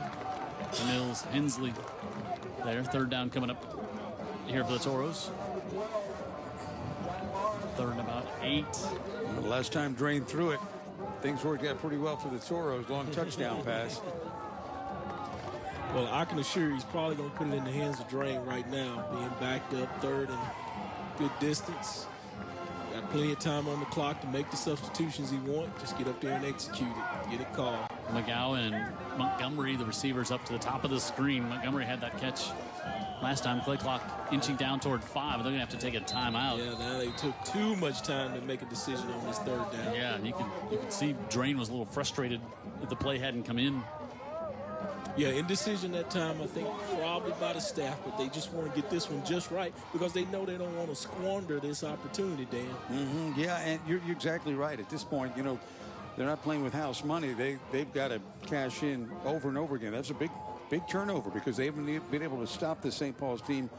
Basically, this offense, to get a turnover, you want to cash in. All right, so we asked this trivia question in the first half, which seems like about 6 hours ago. Brent Mask is the son of St. Paul's head coach Steve Mask. You had time to get the encyclopedia out, not only Google. So those still exist. He's the head coach of what school? And it's really cool because his old man was the coach there for a while too. So guess where's Brent Mask? Brent Mask is the coach. I know it's you said it's a far distance from here, but then you said within the state. It's within the state. Distance, I was thinking New Mexico. Yeah, not that far. Not quite that far. Okay. No, not that far. Coach Mask loves the Adobe lifestyle, but he hasn't spent a lot of time in Mexico, as I've found out. So no, it's Huntsville. It's Colbert County. Colbert County, okay. Coach Mask was the head coach there from that is 2002 to 2006, and then it's up around Muscle Shoals. Okay. And I'm a geography major, remember? Yeah, Vic Lockett, Alabama geography. Not exactly what you did your thesis on, apparently. No, I did not. But Brett has been the head coach there. He's done a great job taking them to the playoffs, and he's been there since 2017. But Coach Mask was the head coach back there 2002 to 2006. A lot of stories about Colbert County. I just couldn't quite. Some we can tell on the air. In my head. Remember exactly the name of the county school? Yep, he's Coach Mask. Great success wherever he's been. Good man, good football man, good players coach. He's man. Proud of his. He's proud of his son during their off week last week. He went up and watched them play last week since the Saints were not on schedule last week. He just likes being around young people. I'm sure he likes being around his own son, younger son, right? Doing what he's doing. Yeah. So the ref having a conversation with the two teams to say, hey, no shenanigans. Let's play this game out clean, represent our families, represent our schools in a way that we know how to do. This is Alabama football. So third and 8 coming up after the timeout. After the talking to. Yep, Toros have the. So everybody's been to the principal office. Now we know how to act. Let's see. Yeah, they will. Good sportsmanship, two good, well-coached teams, and both coaches pride themselves on the sportsmanship. All right. Blackman had to go for this job. So does Coach Maddox. Chris Drain, quarterback, rolls out toward his sideline. Fires it down the sideline as he was trying to go back to Mario Montgomery, the sophomore, who he hooked up with on the last drive. But looking for another one-hander? He was looking to do something there on 3rd and 8. And well-designed play, kind of bring everybody to this side and then go back across the field. But that's the good discipline of this St. Paul's defense. They were in good shape, Daniel. They were. I mean, he went for a lot when they needed 8 for the first down. But they, again, the time before that he threw it, it was for all the marbles, and they got 6. They've piled up the yards. So Brady Phillips will punt. Bill Johnson back inside his own 30. Good kick, and this time it takes a very good St. Paul's bounce and up to the 43-yard lines where the Saints will take over. Fusakli's pick up a party tray of 100 or a sack of 20.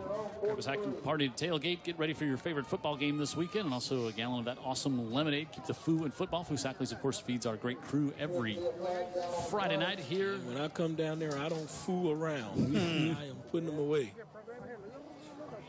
Hockey season started today, so you get to use the term one-timer. It's kind of like Lockett with a finger. What's a one-timer? Just all in one motion. All in one motion. Vic, you want to give us a score update? Anybody playing tonight? Blackhawks lost 4-3. First game of the season in Prague this morning for the or this afternoon for the Hawks. If you're for the now finding myself the one person who's interested in that. Yeah. And that's the tundra is now frozen up there. So now Another penalty walked off after.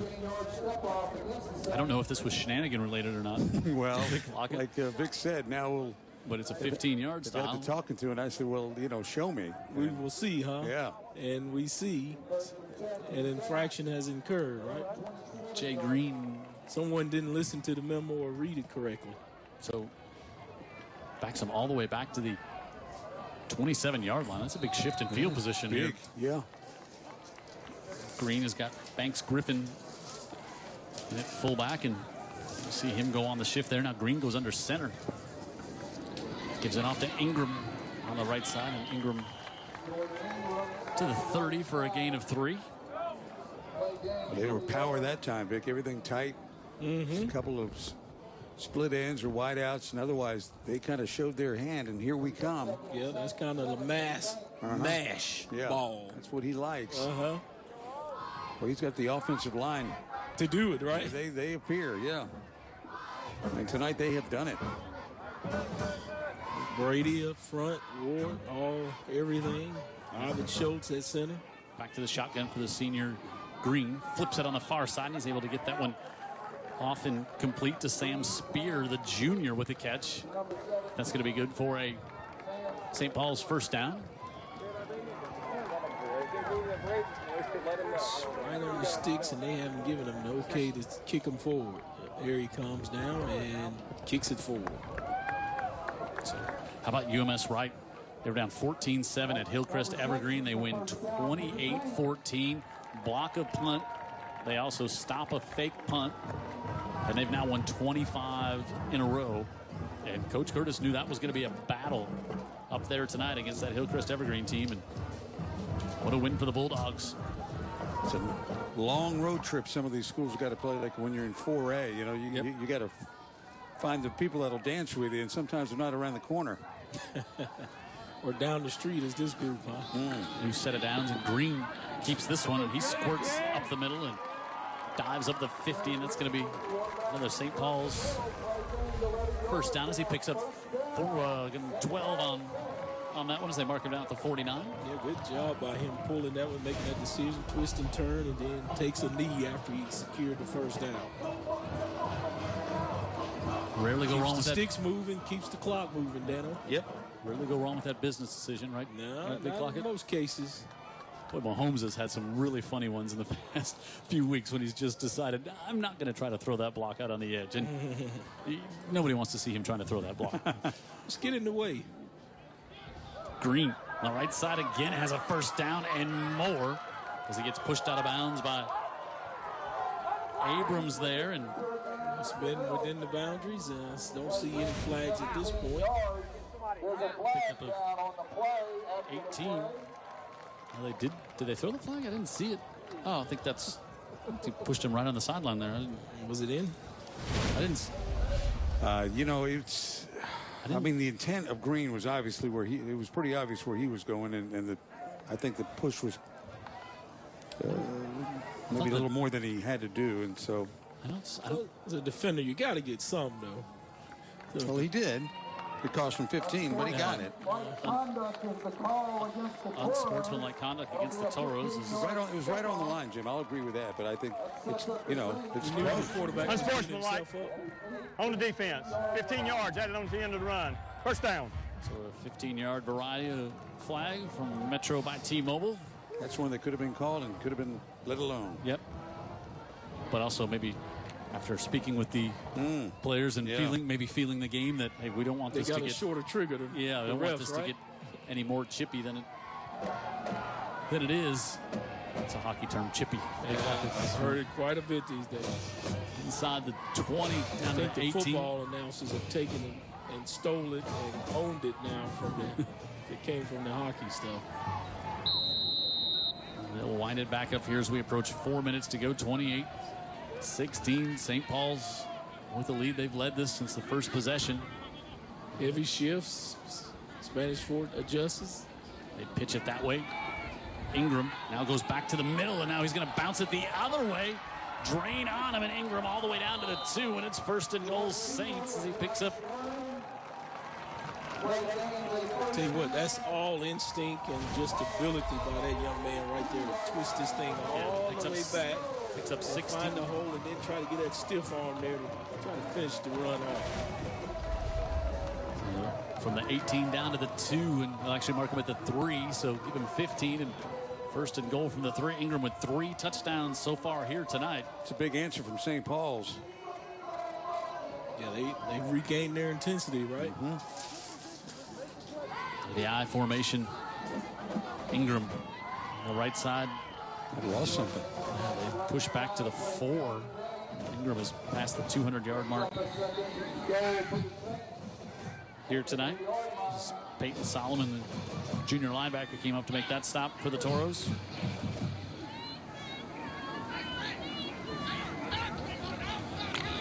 I'm impressed by Green again tonight. Yeah, me too. I think Mash puts it in the air anytime here. They bring the heavy set. Nunn and to block in the backfield. Now keeping it. Green play. Dives in for the score. Yeah, I think that was a bust, and Green just made the best of it. Yep, that's a senior quarterback, though, who's a gamer, like you talked about. Gamer. Dan Brennan earlier in the broadcast. That's what a gamer looks like, a quarterback. So it looked like he did want to do a little pop pass there, and he looks a little gimpy maybe coming up here. I agree. So he kind of... Yep. Yeah, he was going to put it in the air, huh? He was. And instead, he keeps it, and now the...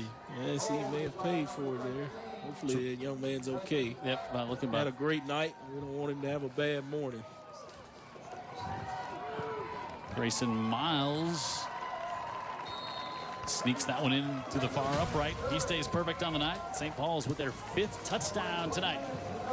35-16. Green leading his team, trying to stay perfect in region play tonight.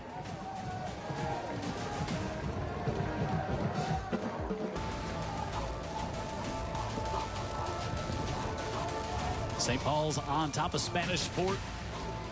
Here with exactly 3 minutes to go in the third. Jim Cox, Dan Brennan, Vic Lockett. Amanda Booz on the sideline. Jared Kihas and our entire crew, including David Sharp, had to work through that lightning delay. As this one goes into the end zone.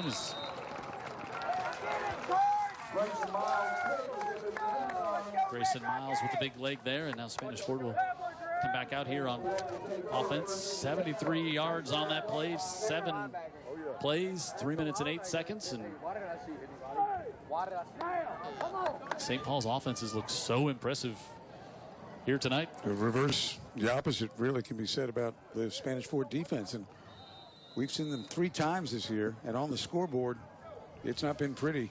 Yeah, you know, they were outscored 72-14 in the first 2 weeks that they were on UTV 44. Then last 2 games it was 106-13. But now it's going back, you know, again, level of competition has a lot to do with that as well. And Abrams keeps it, floats it up the far side, able to get that one off to Xavier Love, trying to set up some blockers, and Love, the senior, with a 3rd catch of the season. No, I've got no doubt in my mind that before this game is over, Spanish Fort could have 35 points. Yep. But they've got to somehow slow down St. Paul's to give themselves a chance to cash in and make that a win. There's the moved the brain ball trust right there, and you know they are in a position. The times we've seen them, like this the second time. You know, they've been in positions that we've just not seen this program in. That's a proud program that's used to winning and know how to win, just not been going their way this year. 2nd and 2 after the pick of 8, and bobbled, and able to hold on to that one is Mario Montgomery. Wow. As he got that one in traffic. He had Julian Little right there with him, but Rain zipped that in there too, didn't he? Well thrown ball, and he had time. Good concentration by Montgomery. Pick up the first down. We got some folks checking in, watching this game up in Nashville tonight, watching online. Cashville, huh? Billy Dial, Preston Dial. Oh, Billy Dial, what's going on, brother? He's watching the game. And Preston's dad. Preston just had a baby girl this week. So congratulations to them. Hey, P. Diddy. Built by Bama. And this one screens out to the near side. Purdy has one miss, and he's across the 50. to about the 45-yard line. Again, not big chunk plays for the Toros here, but stick movers is what they need. Yep. But they need them fast. Hadn't had a ton of big plays downfield. Of course, they had the big catch. They got the touchdown here in the early third quarter to Mario Montgomery. As we approach a minute to go in the third, if you're just joining us, maybe you're home from watching another game. We had a 44-minute lightning delay here at St. Paul. Some of the other games, Blunt, Alma Bryant, they're picking back up tomorrow morning at 10 o'clock, and that game's only 6-0. Blunt in front of Bryant. It's right up the middle. Morris for the touchdown. And that's what they desperately needed. 45 yards. A touchdown and needed it fast, Dan. Yeah, they did. And, you know, like I said, for them to end up with 35 points like St. Paul's has right now would not shock me at all. They've got the ability. Yeah, they've got the talent offensively for certain. Got to slow down St. Paul's, but great blocking again in the A-gap, and both teams have won the battle right there offensively. Johnny Morris with his biggest game of the year so far here tonight, and a big play on. Well, I didn't expect any quit in the Toros. Like I said, it's a proud program that's used to winning. You know, have already developed a little bit of a legacy, even though it's a short-lived one. But their legacy is about winning. Yeah, about dominating, about winning state championships. Not only winning, dominating. You're right. And dominating. Speaking of domination, look at the middle of the field right there, Jim. Boy, Hunter Manley doing a great job. Dylan Peterson up front also doing a great job. Jack Myers, and of course we've talked about Brady Wilson here tonight. Don't want to forget Michael Crawford up front. They've had a great game. Offensive line's been outstanding. You know, credit Coach Blackman keeping these guys going forward and not just sitting down and saying, hey, you know, let's get out of here. We already been through a weather delay and tuck our tails and go home and lick our wounds. But no, they are still playing this football game out. They tried that onside. Late at night, past some of these kids' curfew, right? They tried that onside kick after the first touchdown here in the third quarter, and that did not go well. I don't know these families socially. I don't know if the kids got to be in it not by 9:30 on a Friday night, Vic, but like we all were at this age, right? Yeah. Kesey sends this one into the end zone. Boy, Kesey took over the kicking duties, and you can see why. He's really come on. Yeah. And we're down to 43 seconds to go in the third quarter. And some of the St. Paul's fans left it during that lightning delay, and they're home watching tonight on Friday Night Rivals, and able to do so thanks to fine folks like Metal Roofing Center and Supply. Barrow Fine Furniture. And Herc Reynolds. Yeah, and I think across the way, too, there's a lot of Spanish Fort fans, students, the band itself, you know, that if they're watching, it's thanks to UTV 44 now. Ingram drags Braden Moore ahead for a few here on first down. St. Paul's doesn't have to be too quick with the play clock. Yeah, they don't have to snap one here. They could let the quarter change come. Knowing Steve Mask, he's well aware of that. Right? Absolutely. He knew that when he started coaching at Colbert County. Yeah, student of the game. And a student of the running game. And even though they have done some good things through the air tonight, he would love to squeeze the air out of this football. Man. Do it on the ground. So we will start the fourth quarter here on Friday Night Rivals, 35-23. St. Paul's with the ball. They've led this one throughout, but they've also let the Toros hang around, just down 12 as we head to the fourth on Friday Night Rivals, brought to you by Andy Citron Injury Attorneys and presented by Alabama Power.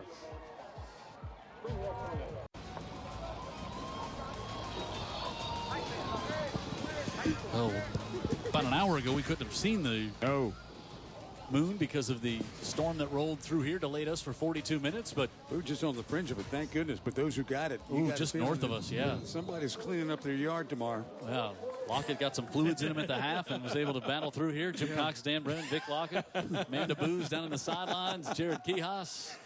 What Jim's saying is true, Victor. Yeah, so now we start the fourth. Jay Green.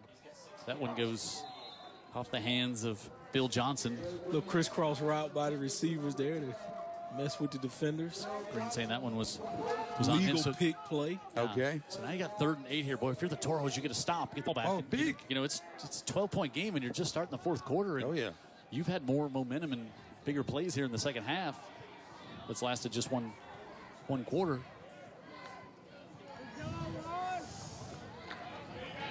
And Green looks things over, the senior quarterback.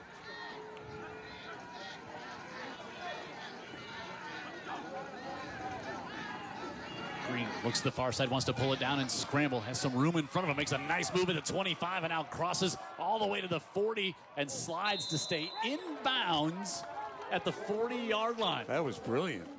Picks up 18. That's a largest kid. Yeah, on 3rd and Good judgment. 8, slides down. Wow. They'll keep the clock going once they reset the chains, and that great move at the 25 there as he traversed all the way back this way, to use a Vic Lockett word. He's a good athlete, and you can see that he's been able to evade the rush a few times and really make big yards at him. And I think just more gamesmanship out of him than we saw early in the season, and he didn't play bad in that game at all. No. So they convert the 3rd and 8 and back to Ingram. And Ingram at the 42 makes a move, and now he's into Toro territory, and a stiff arm before Michael Gaffney finally brings him down at the 45 and a pick up a 15. He made a great point before that scramble by Green, because we're talking about 3rd down and 8. Spanish Fort has just scored again, and just get a stop right there and get the ball, and you don't know what's going to happen next. Here's where we're at heading into the 4th here. You can see that big second quarter by the Saints, but then Spanish Fort cut into it in the 3rd. And we are now a minute 15 into the 4th quarter, and St. Paul's with another first down at the 45. Ingram takes a big hit but stays on his feet, and he's going to be close to another first down there. As Ingram's a tall runner, and when you try to hit him up high, that's hard to bring him down. Yeah, those guys, you got to squeeze those skinny ankles together. And you talk about not only keeps his feet, he keeps his feet moving. Yep. Going forward. You're right. And he got about 6 yards after contact on that, and the contact was rather abrupt. But he delivered as well as he gave. 6'2", over 200 pounds. He picks up 9 there to add to those gaudy totals. Hard to believe he got off to such a slow start, but he really wasn't this Jordan Ingram we see right now. Look at that. Over 10 yards a carry, 3 touchdowns. First 2 games, nothing like that. Yep. Over 222 yards and counting. This time Green will take it. Helmet got lost, but it's not Green, so he stays on his feet. And Banks Griffin, now he tried to get involved in the play after he lost his helmet, so that's going to be a flag against the Saints. You cannot participate without your main piece of gear, Wow. which is your lid. Metro by T-Mobile, and that's, you can't do that. You're going to get hurt. Well, you appreciate the hustle out of the kid, but just need to have a conversation. Hey, you're out after you lose your most important part of your you talk protective about gear. Chance to get really illegal hurt. participation on the offense. That's putting it lightly. 15 yards. When you think, Jim, they need to come up with a new name for that. Yeah, that's illegal participation. That's a costly one. 15. Yeah, I'd say you can change that call to, man, you must be crazy. And participating. that's also, if I'm correct, that's not a dead ball foul. It's after. So Lost it down? So it's not dead ball because it was during the game, during the play. So you don't get, because they would have had the first down and then backed him up, but instead, now you're going to be. Yep, it was in the midst of the play. Yeah, so you're going to be 2nd and 12. Not to pick on him too bad. He's just trying to hustle sure. and just don't understand the rules. And sometimes you're not even thinking that to him. Yeah, you're not thinking in the heat of the moment. Yeah, not like it happens a lot. He won't do it again. Ingram with the reception this time. It's a good block by Javante Graves Billups, and gets some of that back out to the 41. 3rd down again coming up. A lot of help from his friends on the outside there. They blocked well in the interior. They blocked well downfield. And then here comes that talented back with all the cuts and good feet. Yeah, and he's got this. Jim's talked a couple times about 2-down territory. I think we're right there right now. If they don't go backwards here with this 3rd and about 4. The way he's controlled the game defensively, I don't know if he'd even risk it. Goes Under center does Green. Gives it off to Ingram. Ingram hit at the line. Look at him pushing forward. He is not going to get it, but boy, he's going to get 3 there when it looked like he was not going to get any. Yeah, and might make that 4th down call a little easier, Dan. Yeah, I think it does. I mean, 4th and 1 now. You got the jumbo package coming in. Not even any hesitation. You got the big all-star from the defensive side coming in to do some Big Dana Foster blocking. Allen. Yeah. He comes in. They bring none The sides over there. already having Brady Ward and Ivan Schultz, Peyton Maples, and Zach Reiner, Lucas Taylor, all that big weight up front. Foster brings that nasty disposition to the offense. Trey Nunn in there to help block along with Griffin. They give it off. Ingram on the left side. He's got the 1st down. And should have said before the 2 long touchdown runs that he had on 4th and 1 earlier in the game. Yeah, you know what? A really good block, too, by a guy who was in there at fullback. He's normally he does play fullback. Banks Griffith, that's the guy that Lost the wanted to helmet. mix it up without the helmet on. So he kind of put him in that position, and then he was the solution on 4th down, or part of the solution, with another good lead block. But a roofing center raised the roof cam there at the St. Paul's student body, and personnel grouping challenge here as they quickly bring Kenny Brown back on the field, and Ingram gets a breather, and Boy, Abel comes in the backfield. Play clock down to 1, and Green gets it off, and Abel grabbed there, wrapped up by Braden Moore. You know, we hadn't, I have to look out there, we hadn't called Carlos Johnson's name. See if he's back out there. I don't see him out there. They were substituting and really very unsure of themselves defensively right up until the snap. It was and that on the back end, and I think there's a chance that St. Paul's could have caught him back there. Vic, did you see what I saw? I did not see the confusion back there, but first things first, when you're playing defense, get lined up. Yeah, they were not. 2nd and 7. Green on the pitch, got away from the pressure in the backfield. And there's a flag, and I'm not sure if that's a face mask. Maybe is. It looked like it from behind, but in front, I'm not certain if it was. We'll find. There was nothing else going on. It's going to be a hold on the edge. Okay. So what do you have behind Ingram? Well, you got this young kid named Abel. Yep. We saw him play some of the Baldwin County game when we were here 4 weeks ago. Holding on the offense. 10 yards. Replay 2nd down. And move this further out, closer to the 40-yard line. And to me, it almost gives St. Paul's, if they don't rip off something big, a chance to just keep on chopping wood and chopping that clock that's now about halfway through the final quarter. They've had this ball a while. They've time of possession has just been dominated. I think for this official quarter. going to take a heat timeout here. Okay, we are going to get a heat timeout here with 6:16 to go. We haven't been back outside. Definitely when the storm came through, it definitely cooled down. I don't know if the temperature stayed that way. And when we say it came through areas. It brushed us. Came by, right? It came by, and it came by enough to start twirling tents that were on the sidelines all upside down. But somehow we just barely even got any rain at all. But you're right, Jim. When we walked outside, it was like we were in a different time and place. And did it feel like Chicago? I don't think I hadn't lived there in a long time. No, I can answer that. No, it did not. All right, our Scholastic athlete, Noah Bowers, senior for the Spanish Fort Toros, 4.2 GPA, ranked 13th out of 248. He's on the wrestling team, the captain 2 years. So the French club, Key Club, Life Team Youth Group, and like me, the fishing club. Oh, That's my favorite part is going to you're the president, right? Auburn. Look, this kid is so much like me. In the fishing club, 4.2 GPA, and he's going to major in chemical or petroleum engineering. I mean, we could be talking about me. Is that your kid? You could be talking about me. So congratulations to Noah. Hands up to everybody at Spanish Fort. Don't mess with wrestlers. Don't mess with wrestlers.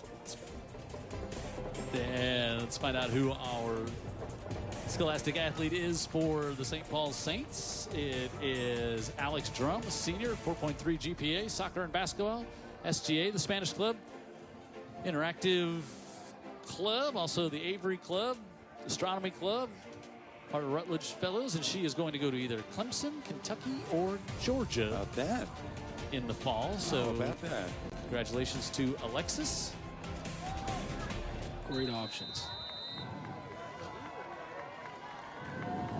So 2nd and 18 after the midway break here in the third. Green rolling out, fires this one off, and great job able to come to Will Passo, who got his feet down, has a touchdown earlier, and gets it back to the original line of scrimmage. How about Green being so accurate with the ball on the run, being pursued? He's done everything but got the water tonight. Got, I think, Mitchell. We got an injured Toro down, but it seems like maybe a cramping. Wouldn't be surprised the way issue. this game is that's unfolded. You know, taking that break, heat, and now it cooled down, so that has an effect on the muscles as well. That's Ethan Hickey. So let's pray he's A-OK. Well, I can tell you, as a guy that's out there a lot of snaps for this defense, that means he's been out there a lot tonight. Yep. Yeah, Spanish St. Paul's, has just really possessed the ball throughout this fourth quarter. And when they've had it in previous quarters, they've just took it down the field and it's been a little more capitalized on scores. A little more methodical here. Yeah, it has. A couple of big plays here and there. But you can see they're still working on Hickey. As he gets the water on his back, you can tell it's likely some problem with hydration. Yep. So let's look at what's going on in 7A Region 1. Theodore with their win last night over Murphy. And they stay perfect on the year. 6-0 overall, 5-0 in the region. McGill-Tulane, they're 5-0 overall, 3-0 in the region. And they're going to get a win tonight, so they're going to be undefeated. And guess what? We'll be at the Lip next Friday night for a matchup of undefeated 7A schools here on Friday Night Rivals. And you see Baker and Murphy battling there, Fairhope and then Foley, Mary G, Davidson, and Bryant rounding things out. But it's going to be a fun atmosphere at the Lip next week because of these two teams. And, of course, McGill had been dominating that region. Theodore wins the region last year after they beat McGill. Don't forget about that. And McGill certainly will have that on their. Yeah. Theodore's more than just a pretty face. They actually got that top recruit as well. Yeah, they got the great recruit at linebacker. Scored another touchdown last night. Yeah. And I heard he ran a little bit of Wildcat. No kidding. Yeah. Wow. And he got invited to the Under Armour game this week. So he's on a roll, and he's heading for a big showcase with a good football team next week. Yep. And with Jim and Dan showing up, he probably wants to show out. His hero, Vic Lockett. I don't know about that now. Remember that now. Art CR, man. Oh, Vic, if only the Wildcat would have been in vogue when you were playing high school football. Can you see me doing that? Yeah, right. Yeah, I think we saw big a little man with ball. We saw a little Wildcat right before the half. Knocked me over. Oh, yeah. I guess that was that lightning. Oh, so 3rd and 10 after the gain of 8. They're on 2nd down. They empty the backfield. Green wants to keep it. Goes on the left side, and Green down to the 24, and he's going to be just a touch short of the first down, but I guess the big jumbo package is going to come back in here. You know, Green running the ball is a lot more sudden than you think. He gets to where he's going in a hurry, and he's able to take advantage when he scrambles, Jim, or on a quarterback draw. If you've got some blocking, he's going to get to the spot in a hurry. So we've not seen Carlos Johnson out there for the Toros, and they kind of load up with some extra size here. 4th and less than a 1. And again, we've seen Jordan Ingram in the first half take 2 of these situations and take him in for long touchdown runs on 4th and 1. Yeah, the Toros are all or nothing defensively. Green gives it to Ingram on the right side, trying to turn the corner, and he got taken down by an ankle but lunged forward, and we'll see where the spot is. Brady Wiggins made the spot, but it looks like depends on who you ask. The Toros are pointing like they think they made the stop. It's funny because Wiggins makes a great play, and at the same time, you almost felt like that thing was about to do what we've seen before. You're right, but he wasn't able to get to the outside, and Wiggins got a hold of the ankle there of Ingram to bring him down, and they'll bring the sticks all the way over. You know, you weren't with us the whole way. That's what they were not able to do on 2 different 4th and 1s. that St. Paul's was able to convert into not just first downs, touchdowns. You're right. And that was Ingram, and that was off the edge. And that's been a big part of this game with those two scores. So the chain gang will come this way, and now we're less than 5 minutes now to go. As Dan said, the Saints have been chopping wood at the clock here. And short. He is short of a first down, so the Toros get the stop. And still plenty of ball to be played. Oh, yes. So Spanish Fort has an opportunity for sure. That's all you can ask for. So they move it all the way down to the 24, but not enough for the first down. And I see Jay Green talking to his coach, I think grumbling a little bit about the spot. Yeah. And so the Toros bring the offense back out there with Chris Drain leading things at quarterback. We have not seen Burkhalter back in there at quarterback since we came back from the lightning break right before halftime. Again, that's what's got this one delayed here. St. Paul trying to not take any chances defensively, Vic. They've two deep safeties. Mm-hmm. Give them that umbrella look. Mm-hmm. Keep everything in front of them if they can. They send Morris out of the backfield, fired to Mario Montgomery. Incomplete, a little low on the pass from Drain, but now again a holding call here. Holding call against the Toros. That's going to back them up on first down. We'll get the official announcement here from Rick. Yep. His holding call. Amanda's down on the sideline. What you got, Amanda? Hey, Jim, I just want to note it was really good. It's really good to see Dylan Peterson out on the field tonight, number 63. When we seen him against McGill-Tulane, he suffered a UCL injury and has since been back on the field. Another player who also suffered the same injury from the same game is Jacob Davis, who had surgery a week after and is actually not playing on the field tonight. Jim? Look at Johnny Morris. Thanks, Amanda. Yeah, we had Dylan on our pregame show, and so great to see him back out there as a sophomore. Had an ACL injury and lost a season, and Morris able to pick up 26 there after the penalty. And now hurried up a tempo, little bit. yep, on the far side and fires it off, and that's going to be down as Caleb Purdy caught it, but his knee was down. Yeah, Drain didn't get enough on that pass to give him an opportunity out there to make something happen. He might have had an opportunity for some yards on that play, too.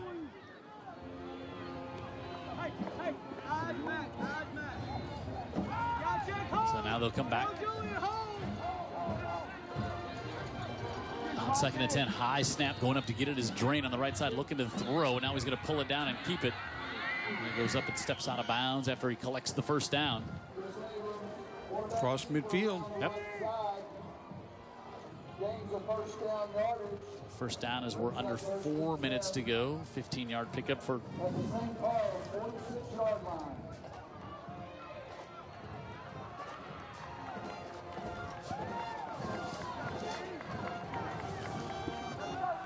Drain. Looks to the sideline to Coach Ben Blackman.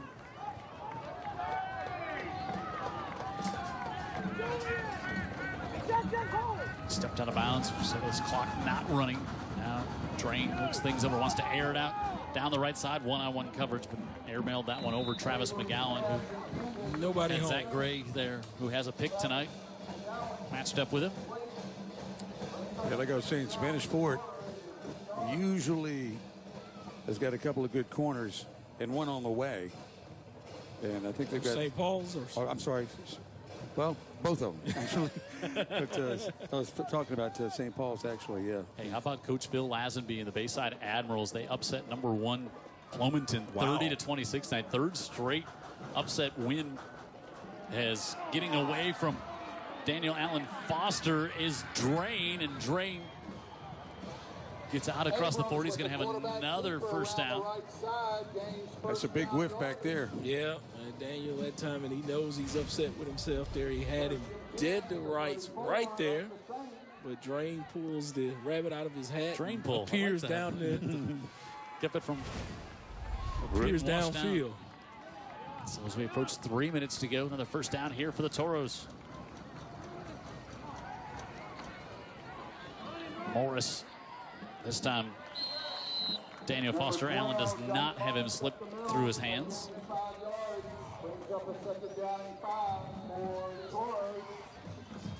Drain is just an exceptional athlete. He is. He's special. Showed it on that play. Special kid. We will look for him on Saturdays and enjoy him on that level. 2nd and 6. Drain looking. Prances to the near side. Holds it. Wants to lob to the corner. Wide open to the back of the end zone. He's got it for the touchdown. Mario Montgomery, his 2nd tonight. Nice job by the front to give him time.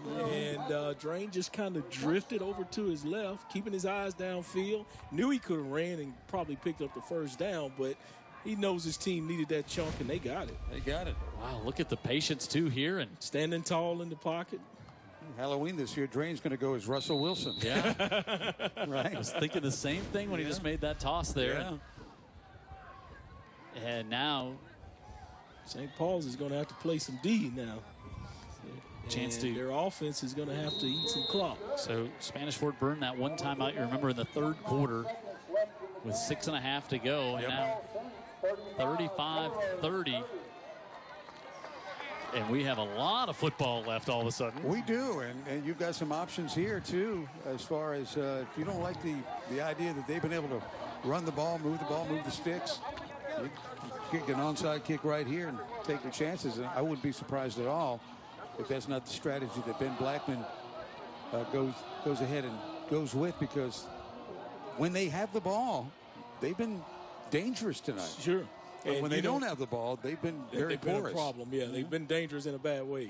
Yeah. Now, but, you recall earlier in this quarter or the beginning of the first half, you said it wouldn't shock you to see Spanish Fort with 28 points. Now they've got 30. No, I said 35. The same as the same. I think it was 28 at the time. Okay. Yeah. Yeah. So. They like I said. Spanish Fort has more than what you anticipated. Offense has not been the problem. Yeah. Offense not the problem for them tonight. All right. So they're going to overload the far side to try the, or at least give the impression of one of the. Yeah, Tucker Wilson will come on as the designated onside kicker. And now they flip it back and they're looking to line up toward the. Now who had to take? Did Spanish Fort just have to take a timeout? Well, their coaches next to us are not happy with the alignment at all. Yeah, well, you don't practice the special teams quite that often, so you're not able to put all of one. Play clock is down. Side. Takes the high hop they were hoping for, but able to grab it was Bill Johnson. You kind of got the kick you wanted as it took that big high hop. Yeah, the coaches were upset because you have to leave somebody on the opposite side of the ball. You can't just put 11 on one side of the kick or a 10.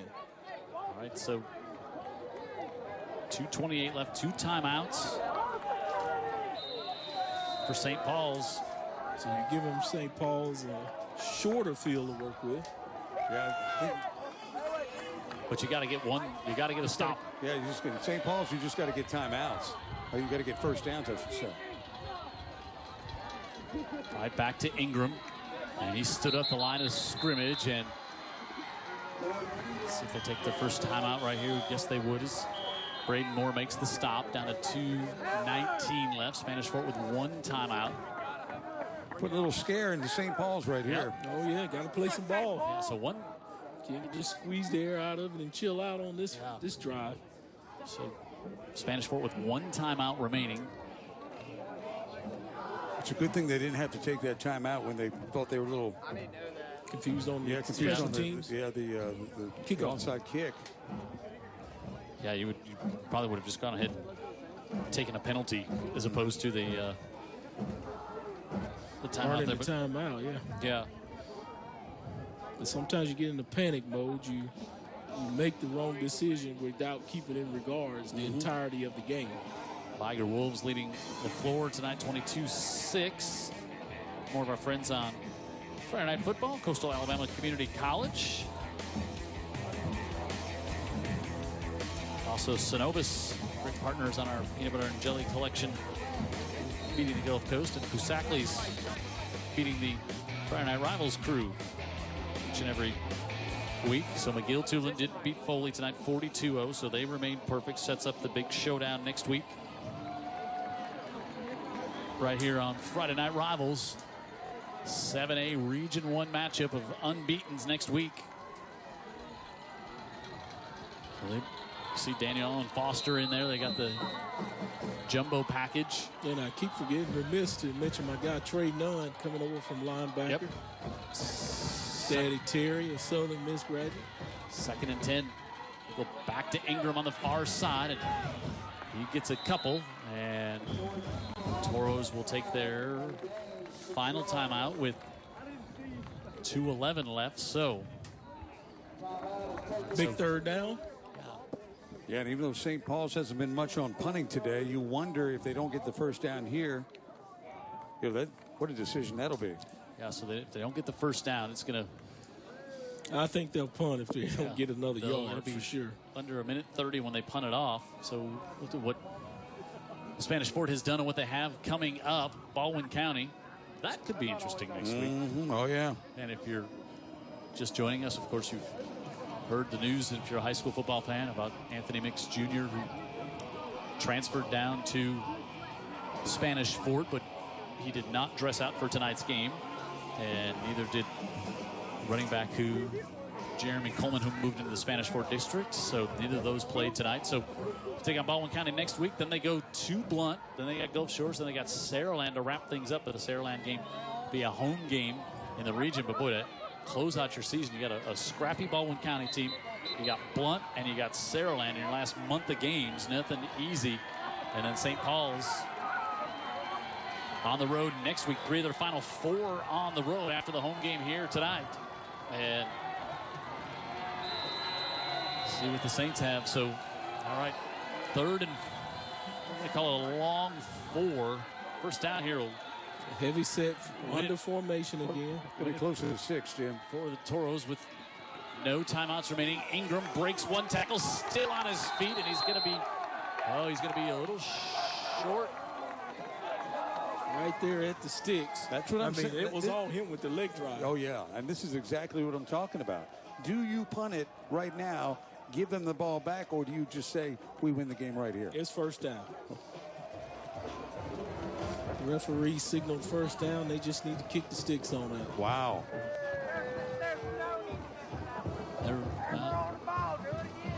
I did not. I saw the signal. They just not following his direction at the moment. Now the referee's over taking a look at it. I did not think now he changes his mind. He's call the chains over.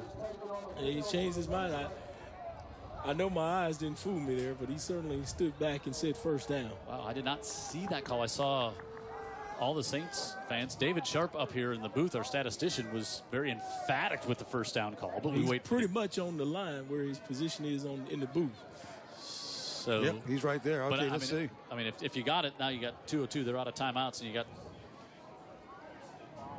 be very hard for the Toros to get the ball back. And it will not matter. And our statistician, 1-0, on making the call. He said it was a first down. It was a first down. So and the crowd here in St. Paul is excited. How about the 2nd, 3rd, and 4th effort by Ingram there? Because Spanish Fort had him hemmed up. And Ingram, not the first time we've seen that with Ingram. The outside force for Spanish Fort did a great job of turning that thing in. I mean, he jumped out there immediately, so he couldn't get the edge. But just the more want to out of Ingram made the play. Yeah, so they'll just wait, run the. They'll keep that same formation and run that under. Oh, this time they'll let the quarterback go forward. So and a rugby game breaks out. So it's all a matter of mathematics now, Jim. Yep. Well, I failed that course, so I'm out. And you passed geography, and you were a little sketchy on that earlier in the broadcast too, Big Logan. So now we're down to a minute 25. We got 30 on the play clock, so they just have to. I kind of was surprised they didn't wait to run that one down. They snapped it with still plenty on the play clock. Really? Yeah, there was still almost 10 seconds on the play clock. And now it's pretty much academic, I think, at this point with that run and so this is going to be Spanish Fort being out of timeouts. Yep. Either way it goes, they will not. Now they can just take a retain knee the football. to wrap this one up. They'll have to.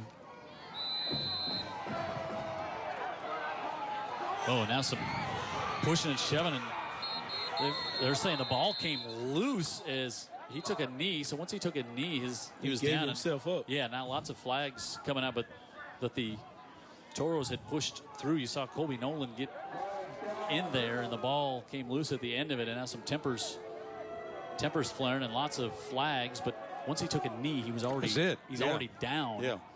But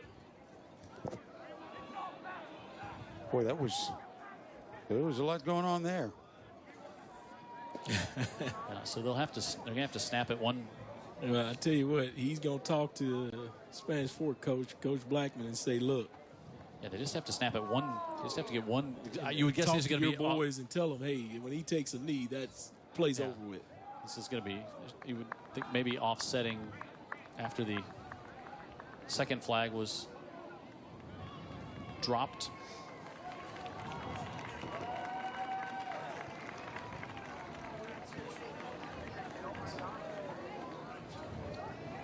Got a dead ball. Personal foul on the defense. 15 yards. Previous spot. First down. So it was not offsetting. They were both against the Toros. St. Paul's is going to hang on here for a 35-30 win. It made it interesting. Against a team they have not had a pretty recent history with. No, they've lost 3 of the last 4. They'll go to 7-5 all time against Spanish Fort. And Toros battled back. St. Paul's 28 points in the first half, built up the big lead in this one. So now once they let it get under 25, they can snap it. So that will do it, and the Saints remain unbeaten in the region. 4-0. Spanish Fort falls down to 3-2 on the year, 3-0 in the region. It sets up a big game next week in Saraland as Spanish Fort next week will take on Baldwin County, but the Saints go up to Saraland and take on the Spartans, and each team at 4-0. So basically you're looking at that for the region championship at that point if you win and then win out after that. Well, Saraland's #1 in the state in 6A right now, so you wonder if you march in and you limp out, even though this is a really good St. Paul's team right now. From all indications that we've seen, Saraland has been a cut above everybody in 6A to this point in the season. But they have to prove it on the field. And they haven't played Spanish Fort. They haven't played Blunt. They haven't played Spanish Fort, St. Paul's, or Blunt yet. So they've kind of gone through the. Their schedule is heavy, backloaded. Huh? But they've been as dominant impressive, as anybody else. Yeah. So Jeff Kelly and that crew's got it rolling there. So, but it sets up a big matchup next week up there where St. Paul's will go up and take on Saraland for first place in the region. Of course, we've got another first place region matchup next week as we'll be in 7A as we're at big boy ball, huh? McGill too, and we haven't seen them since week 1 of the season. And we will see them as they take on the Theodore Bobcats. Both of those teams will come in undefeated on the year and undefeated in region play as well. And let's go down and get a victorious Steve Mask with Amanda Booz. That's right. I'm here with Coach Mask. Now, you all remain perfect in your region with this big win. Now, how long do you have that excitement and enjoy your victory before the big matchup against Saraland? First thing, I'm going to go home and get in bed. It's past my bedtime. We're going to enjoy it. We'll enjoy it for a day or until Sunday, and we'll get back to work on Saraland. But we ain't worried about Saraland right now. We got some kids that played their hearts out, won a big region game, and so Saraland's next, but worry about them Sunday.